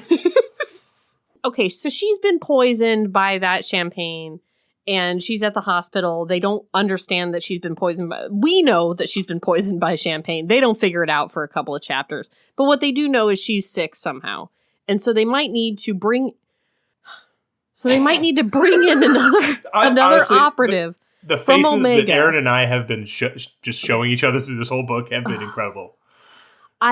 They need to bring in another operative to finish the golf tournament in her place. I feel like that's not a thing that happens mid-golf tournament. No, that's called a withdrawal. Yeah, yeah. Can I have Jilly play for me tomorrow? Yeah. Well, this is also really funny because I think at the next day when she shows up, not only can I have Jilly stand in for me, no, you're out of the tournament now. That's how that works. You were an Olympic athlete. You know how these things work. You don't get to qualify for something and then have someone stand in for you. But then she's playing with a totally different pro. Yeah. The last couple days. Right? That's not a fucking thing. Like, I just don't... It's so weird. No, like, if you're the pro and I'm the amateur, I team up with Mac, we're the team. Like, that's... Yeah. That's it for the week. That's how that works. I don't know why it would switch. I thought that was strange, too, not knowing anything about this. Yeah, it's totally ridiculous. So then they bring in Jilly, who... Guys, this must be the next book. Mike Callahan, former military police officer, codename Hawk, he is in love with someone who must be 12 to 17 years old. Jilly. So I thought at one point I read he was her godfather, but did I get that wrong? I think that might be true because he's best friends with her parents. And he's like really into her. Yeah. And she like wants to be a secret spy, but she's like too young to do it yet. And she's like, come on, put me in. Like and they're like, no, sport, like you're not ready. You're not an adult, you know? But yeah, he's best friends with her parents. It's definitely like an age inappropriate relationship. Like she's too young to be a spy. And they're like, whoa, kiddo, don't, like that kind of stuff. And he knows it's inappropriate. It's rough. It's just a hard read. Like it's not cutesy like she's 25 and he's 35 or something, and it's just the age he's worried about. There's so many connections between her and him that I do not like. They're clearly setting up the next book. So then she comes and flies out in case Dana can't play the next day due to her heart attack. She's gonna just pinch hit for her in the golf tournament. So she gets there, and by the time she gets there, Dana's like, no, I feel great. So then the next day at the tournament, she, like, goes to some media thing, and this is the girl that, like, speaks a few lines of Korean to Woo Kim Lee, and then... Right. All right. Okay. I'm gonna read this out loud to let you guys know how fucking racist this book is.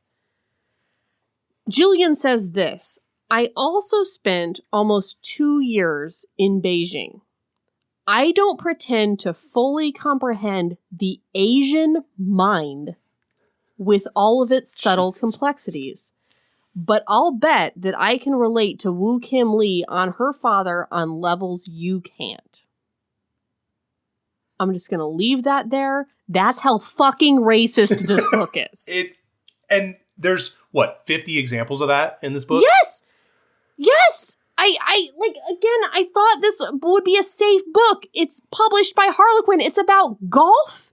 It's about fun. It's about golf and Scotland, and I didn't. How they are getting the racism part of golf correct. I mean, I guess if we're looking for accuracy, my God. But no, it was Jess was asking me. She goes, "So do how's not give the book?" this I'm woman like, money. Do not buy her books. Do not. If you've bought it, return it. Give her a bad review. I certainly did. Woof. Yeah, Jess was like, "How's the book?" I'm like, real bad. Like, really bad. Just not good at on all. On every level. Like, on every level. Conceivable level. Okay. So Jilly goes past her. I understand her experience. Sure. Get me in the game. Yeah. And they end up because there's a break day. That's another thing that didn't make sense to me. Yeah. Like, that's when they go. Now they're going to go to their, like, weird little camp. Right. Yeah. Okay. And so they end up going. He's like, you need some rest because for some reason there's a break between playing. Right. There's an off day, which doesn't make sense either. And so he's like, I've got this cabin I can take you to. With bunk beds. In the middle of nowhere, far, far away from medical attention. Yeah. It's like 40, 50 kilometers away. Totally isolated and unable to. No security whatsoever. No medical. So you can relax. And at this point, I'm still not sure Luke isn't part of North Korea. Because I don't think we have got to the bottom of that yet. Because they're like, hey, we want to see the videos of the people who came to the room, right? Mm-hmm, mm-hmm. And I don't think at this point they had seen those videos yet. No. So and one thing we skipped over, Luke was actually in the room when the champagne got delivered. Right. So it was there. Like he walked in. Well, she walked in and Luke was in the room already. They didn't walk in the room together. Yeah. Exactly. So the one guy we know had contact with this champagne is her scorned lover from 5 years ago, who just happens to be here in Scotland and during poured their a single glass. Did not have two glasses. Poured a single glass of champagne. Yep. And said, darling, drink this. Taste this for you. For you. Allow this to dribble across your lips. And let's just see what happens. And when you have a heart attack, I'll hold you in the fetal position and not administer any aid whatsoever. First aid. And then afterwards, I will whisk you away to the forest alone with no security. And we'll leave the team here. Doesn't this sound romantic? Honestly, if Luke took a villain turn, and it would have been great. She ended up with Hawk. Hawk? Yes! That's a better book. And Hawk's like, yes, let's bang for a couple reasons. One, you're hot, and two, you're not a child. This child will leave me alone. You're not a child, which is a bonus for me.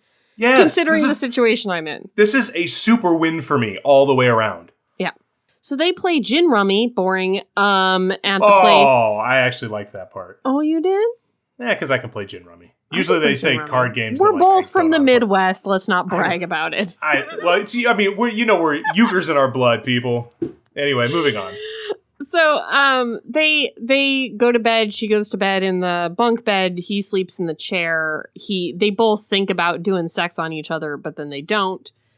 She wakes up. He's in the chair all rumpled, and she thinks he's a sexy man due to his rumpledness and beard. Yes. He has a beard. 24 hours beard. Beard. Yes. Full beard. Like beard injuring. Yeah. Enough to injure. Yeah, like she gets like rashes when they finally do it from beard. And then they both admit that they find each other to be a sexy person. Yeah, they identify as potential physical partners. Yes. And then they decide that they will have sex one time tonight. Sex contracts. They're going to do sex on each other one time because they were good at it. Well, they make this, it's like a whole deal. There's like, look, here's the contract. We're going to show up tomorrow. We're going to go to lunch. Then I'm going to play this round. We're going to do your echocardiogram. After we're done with the stress test, then we're going to go back. We're going to have a bagel. That'll carb load. Then what we're going to do is a bath and sex. That's the part that we're only going to leave right there. Then after that, I'm going to head to the range and do some practice. Like, it's this very weird 6-part contract. I do like that the stress test and EKG was part of it, because I was a little concerned that it was like, you had a heart attack yesterday. We still don't know whether that was like poison or what. That could have been just a straight up heart attack. Like, I have a colleague who's would win marathons. Like, that's how fit he was. Win marathons. And he straight up had a heart attack at work. Jesus. It happens. Like, you can be a healthy person and have a heart attack. We don't even know that that's not what this is yet. And we're alone in the forest. And he's like, also, I'm going to bang you. It's like, Yeah, that could kill her. Well, and again, this goes back into his entire plan of, okay, now that I know she's on this mission, I can rope her into having sex with me. Yes. Can I just get, if I have enough to do with this mission, she will have to have sex with me. Otherwise, I will blow the whole mission up. And that might sound to you like he's a little bit like sexy. Like he's like, you know, like he's like a playboy, like a sexy. He's Right. not. No, it's not that. It's just like he's real boring, guys. No, he rolls with dweeb in the boys. That's who you have here. Yeah. The way that sex is described in this book is super weird. I wasn't even sure they had it when I was done with this. Me too. Yes. I don't know that this author has had human sex before.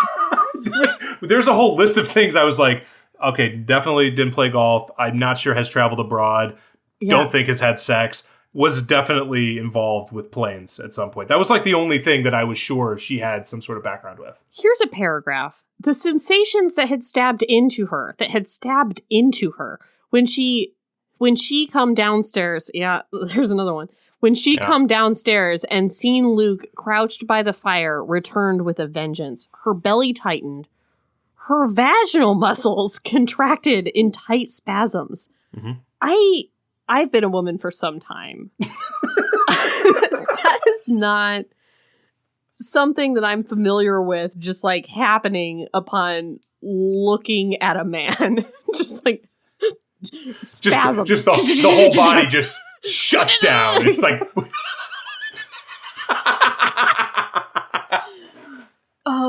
just one huge cramp and you just fall on the ground. Oh, are you okay? Yeah, I just saw you. That's all. Yeah. That's what happens. I'll read this out loud. We drive back to town. We get you to the cardiologist for your tests. We meet with Hawk. We take care of whatever business needs doing with Woo Kim Lee. We deal with the media. Then we have sex. No frills, no hearts and flowers, no promises.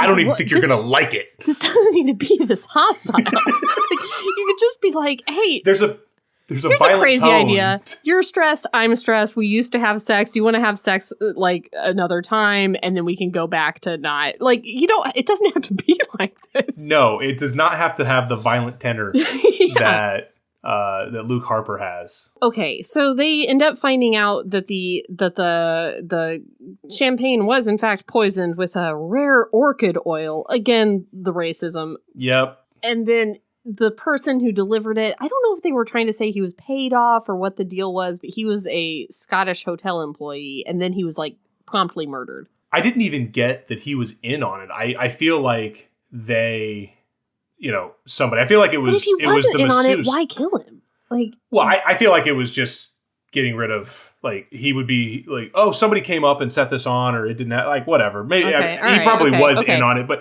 that's the thing. The book didn't actually. Because they never do anything like, oh yeah, he's gone, no one's heard of him. Yeah. Okay, moving on. So then, here we are. An hour and 30 minutes into the thing. Here we are. You ready for this awesomeness?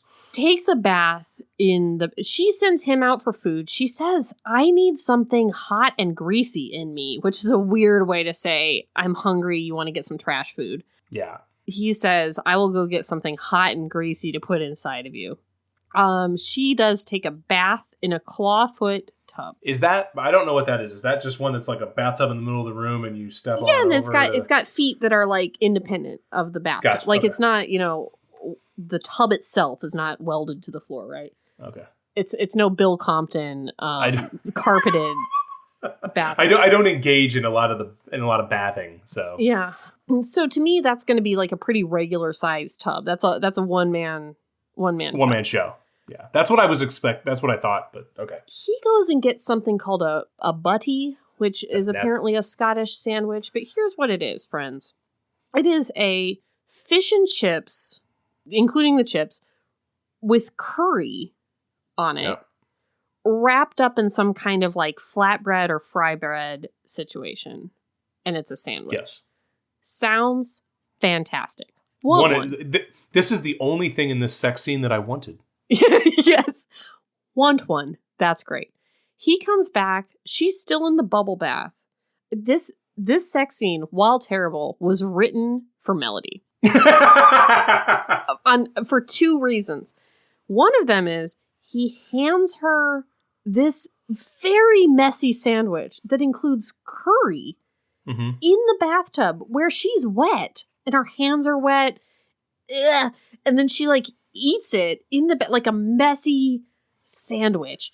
And then he's like, I want to do it too. So he gets all naked and he takes his sandwich into the bathtub. And then they are together in a one-man bathtub eating disgusting fried sandwiches, which in maybe another book that was like well written and like kind of funny, this would be funny. Like, right. You know what I mean? This could be cheeky and fun. Yes. Not this book. Like, No. This was played as sexy. I am not against food. I am pro food in my life. I don't particularly care to share it, but I like there to be plenty around. Cole does not share food. It is a problem. But Cole provides plenty of food so that everybody can have as much as they want. Sometimes you just want a little bit of Cole's food. And well, you should probably order. We can order a second one. Let's not fight. But anyway, I was like, these people are fucking animals. Like, you guys are getting ready to have some sex. You guys want to have some sex. Yeah. I get that you're hungry. Been there. I'm not sure that, like, my pre-sex meal would be, let's load up on fish and chips and curry and to get down with sex. I think what I would be like, why don't you put the fish and chips to the side? Let's bust up, maybe give me a couple of fries, settle the stomach. We can do the rest of our sex contract. Sure. And then afterwards, have a post-sex buddy. Yeah. So, there's a lot of, like, kind of, like, fighting over the sandwiches and, like, grabbing each other's sandwiches. And taking huge bites. Monstrous bites. And then, like, their hands go into the water. And I'm like, no, your hands are greasy from sandwich. And then, like... And spices. Like, there's spices and the hands are going to go places. And his erection is all around. They keep being like, his erection, like, there's a moment where she describes him as all man, which again is so gross in romance novels. It's like, ugh, I knew he had a penis because I touched it. Like, well, okay. And the way she describes it, it's like 4 feet long. It's like snaking through the tub and around her thigh. So, like, they finally, like, dispose of the sandwich. At one point, like, the sandwiches, like, go flying, like, across the bathroom. Yeah, the bathroom, I think, was destroyed because we've got water, sandwiches. Talks about, like, water just, like, flying everywhere all over the place. Nobody's concerned about the deposit. Then she, like, she's on top. He's laying in the bathtub, so she has to get her, like, knees on either side of him, and then they do have sex that way. The line, they'd made aquatic love before, yes. is written. We've all seen Cocktail. We get it. A good number of times, Dana recalled with a shiver of ecstasy. In showers, in Colorado's clear mountain lakes, in rivers warmed by the late summer sun. Friends, don't have sex in warm outside water. Ever. Nope. Ever. Things live in that. Don't have sex in a bathtub with gardenia bath salts in it and also curry sandwiches. Fish sandwiches. Please don't. Like, that's going to cause... Crumpled up filet of fish sandwiches and gardenias. Is that tartar sauce? I'm sorry. It had to be said. There's just so much, like... But they finish on the bed, though, right? Don't they get out and get on the bed? Well, she comes one time in the bathtub, and then he carries her to the bed, and then they do more sex. But, like... Here's the sex scene, guys. Grinding her mouth against his doesn't sound great. She struggled to get her knees under her, again, in the tub. Half the tub had emptied onto the tiles before she sank onto his rigid shaft, which is like, I don't want to know about the mess in the bathroom. Like, that's right? That's part of this that I want to go away. Luke reciprocated with a series of upward thrusts. Ugh. Like, okay. And then she just comes. Then she says, and this is for Melody, she could feel her climax rushing at her with the force and speed of a runaway locomotive. So not only do they have sex during a bath meal, but then she comes like a freight train. So this was either written by or for Melody. Except for... I'm sorry, Mel, I stole this one from you. Except for how horrible this book is on every level. Okay. Then... When they have sex in the bed, she squeezes her vaginal muscles around him. Stop saying vaginal muscles. Stop it. Yep. Okay. All right, there are other ways to describe that. I'm glad grossed out wasn't the thing. It was just like, this is not sexy. This is not the sexy way. This is a clinical way to describe sex, I suppose, and I don't want that. I don't want it. I would rather it had faded to black than to have read that. I would rather Chet Hanks had said this to me in some psychotic accent. We can't talk about Chet Hanks today. I mean, we can, but later. We don't have time right now. We can't record that conversation. If we're going to talk about Chet Hanks today, it has to be at least 2 hours after this. Okay.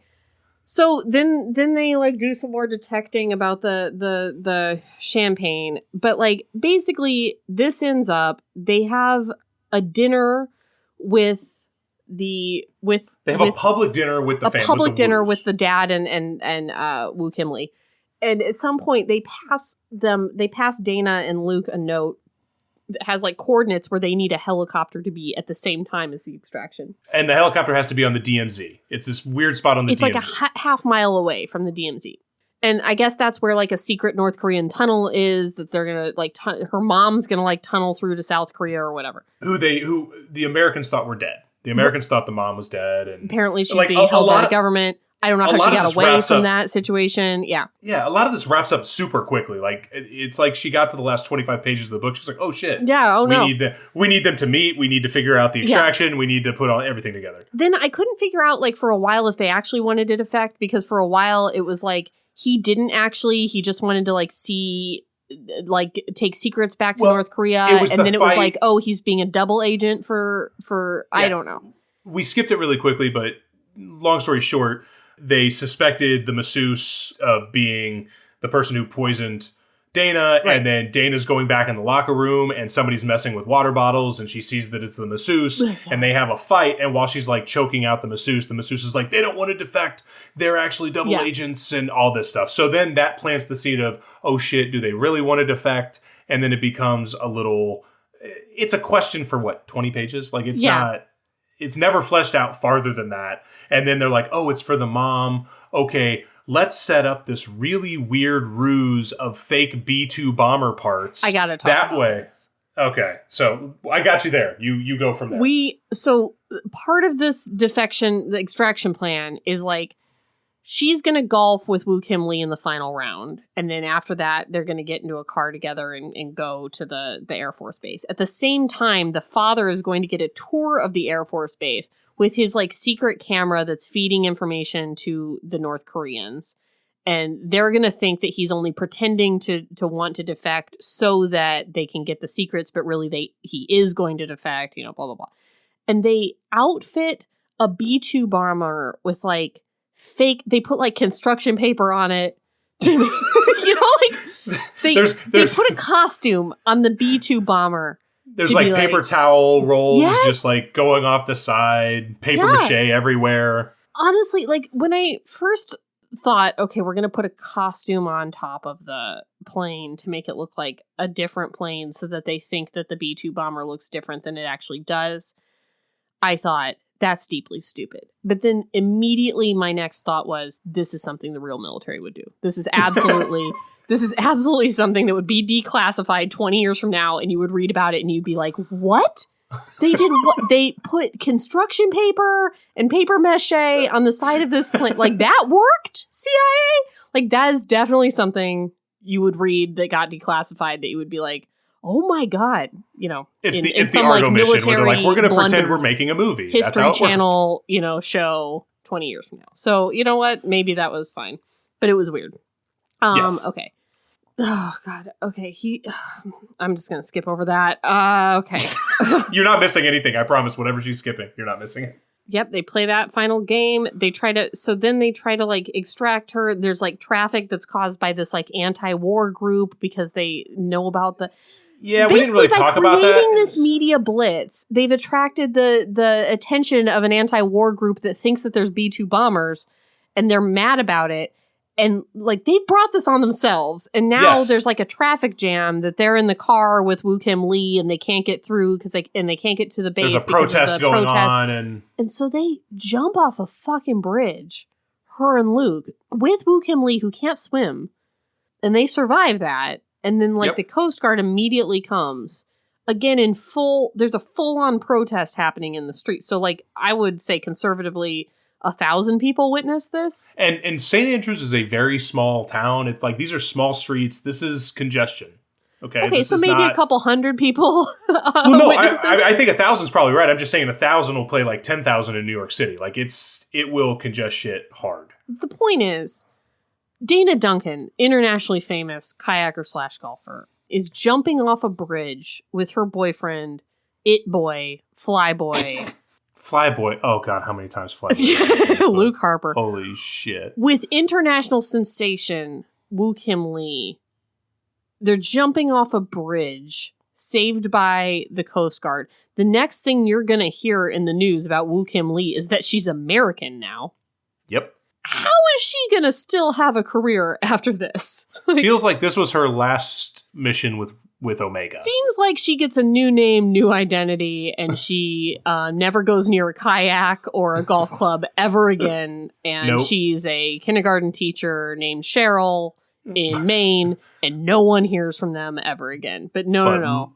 No, she's perfect. Luke Harper, codename Shitbag. He goes on, I'm sure, to be fucking, admiral or some shit. Air Force or whatever, and they're gonna be together forever.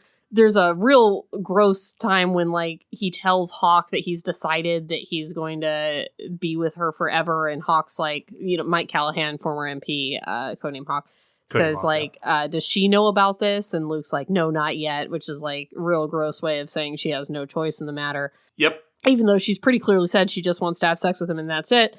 And then Hawk's like, wow, you're real ballsy because she's an independent lady and, you're going to tell her what's what about the rest of her life. And then Luke Harper, codename Douchebag, says... Shitbag. It's actually Shitbag. Douchebag is a different guy. He says, you handle your woman and I'll handle mine. Yeah. Referring to Jilly, who again is 14. Yeah. I think she was held back in 8th grade too, so I think she is 14. Perfect. And then it's like yada, yada, yada, the end. Yeah, that actually is a perfect summation of how the last 10 pages of this book went. Yep. Guys, it's not good. I don't know what to tell you. Not good. It's a bad book. It's an extremely bad book. Yeah, there's nothing about this. Even when I had told you, or I think you were like, hey, have you had a chance to read it? I'm like, yeah, I'm done.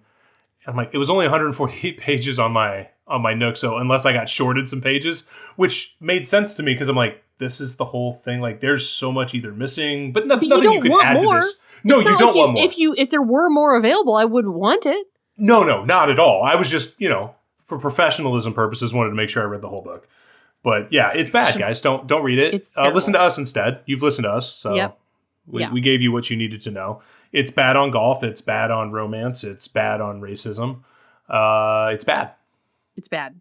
It's bad on plot. It's bad on character. It's bad on grammar. Racist. It is bad on grammar. Harlequin published this in 2008, not 1974. 2008. Yes. I was blown away. Like, as I'm reading it, because this is the first book I've read. I liked Marriage Contract. I loved The Right Swipe. And this is the first bad book I've made you read. This is the first bad book. I was like, wow, this is really shitty.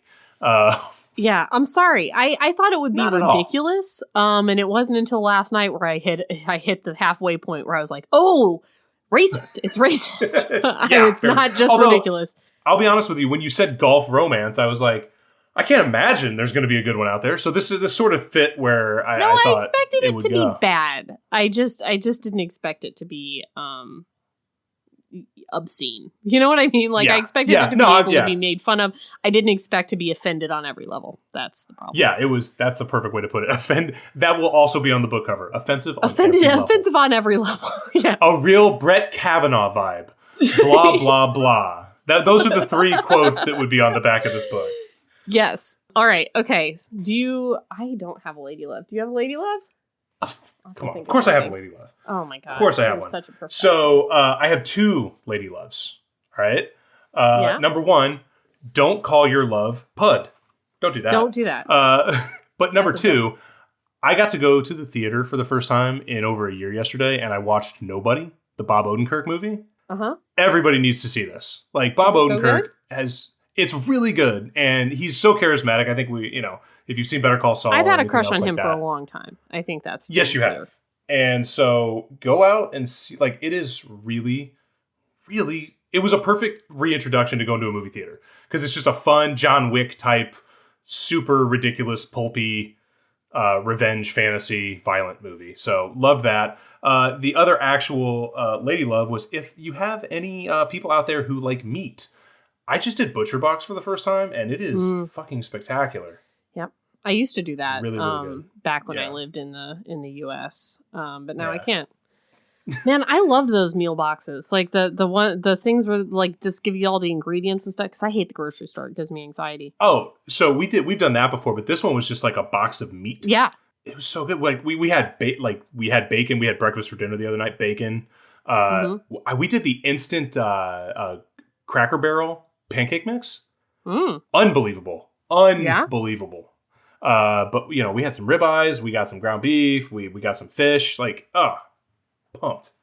So good. Yeah, I used to get it too. And if you ordered like the right, this is not a promo for Butcher Box, although Yeah, sorry about this. But if it like, there's certain promotions they do that if you like get in at the right time, they will like throw in like 12 chicken wings for the rest of your membership of Butcher Box, or like a pound of bacon or something. I'm gonna have to look at that. Yeah.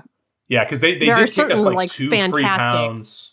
Promo codes. They did 2 free pounds of ground beef, which I'm very pumped to get into. And we got some, the ribeyes we already had were great. The bacon was fantastic. We're doing fish tacos today, so. I have a great lady love. Oh, speaking of ground beef, I recently had a conversation with some HBs. No, this is real. About, okay, I don't know if I'm going to say this good. So, like, sometimes you might not want to buy a kitchen item or machine, or just a regular life item or machine that will objectively make your life better because you think that you shouldn't have to use it. Like, I'm not going to buy, like, a snowblower because I can shovel my driveway fine. Whereas, sure, like, I'm with you. We get 6 feet of snow here. Like that, it sucks to shovel your driveway. But I'm like, I'm not one of those people. Just buy the thing. Like, I just had a conversation with somebody who's like, I'm not going to get an Instant Pot because I should be able to like do my things in the oven and the slow cooker. No, just get the Instant Pot. It's going to make your life immediately better. If there's something that you think you should do from scratch because that's your identity as like a person or like a woman or like a wife or whatever it is, like, I'm going to do this the hard way. Don't do it the hard. Just get the thing. Yeah, it's going to make your life better and easy. Absolutely. Yeah. I did this with a sod cutter. I did this with a sod cutter 2 days ago. Yeah. I cut one part of my yard with sod with a shovel, and Jesse's like, rent a sod cutter and do it that way. That's easier. It was. There's no pride. Like, it's not a pride thing. Just do it. Just do it the way that we have modern conveniences. Just do it the way that you can do it. Anyway. Perfect. All right, guys. Well, again, Mac, thank you so much for letting me be here. Hey, thanks for being here. I love pinch hitting on this show more than anything, so anytime. It doesn't sound right to me. I think I'm just going to keep saying it the other way. Well, guys, hey, keep being a badass. And love yourself as much as you love having weird bathtub sex during a greasy bath meal and then coming like a freight train, which is Melody's ideal situation, I think. All right. All right. Bye. Bye, guys.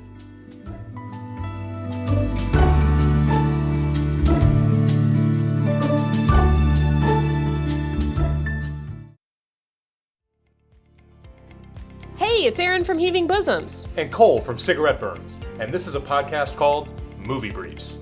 Sure, we moonlight as podcast hosts, but we're really just a couple of lawyers who love movies and get asked all the time, is that how it actually works? We finally said we should make this a podcast, so we started Movie Briefs to answer all your questions by breaking down our favorite legal movies.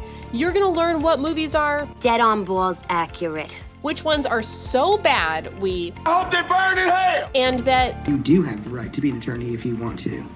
But that it might be way different in real life. So join us each episode for a little law and a lot of love for these Hollywood courtroom classics. Make sure to follow us on Instagram and Twitter at Movie Briefs Pod, and to follow and subscribe to Movie Briefs on your favorite podcast app so you can download the latest episodes. We'll see you in court. Hey, you. Yes, listener, you. Are you loving the show? If so, please leave a rating and review in your podcast app. The 90 seconds you take to say something nice not only helps new people find the show, but it makes me super smile over at HBHQ. Also, I've had a few people ask, and the answer is yes. We are still doing the 5-star bribe. If you leave us a review with 5 stars, then we'll do whatever book you want. We're real deep into the list though, so it might be a while. Lilas! Okay, back to the show.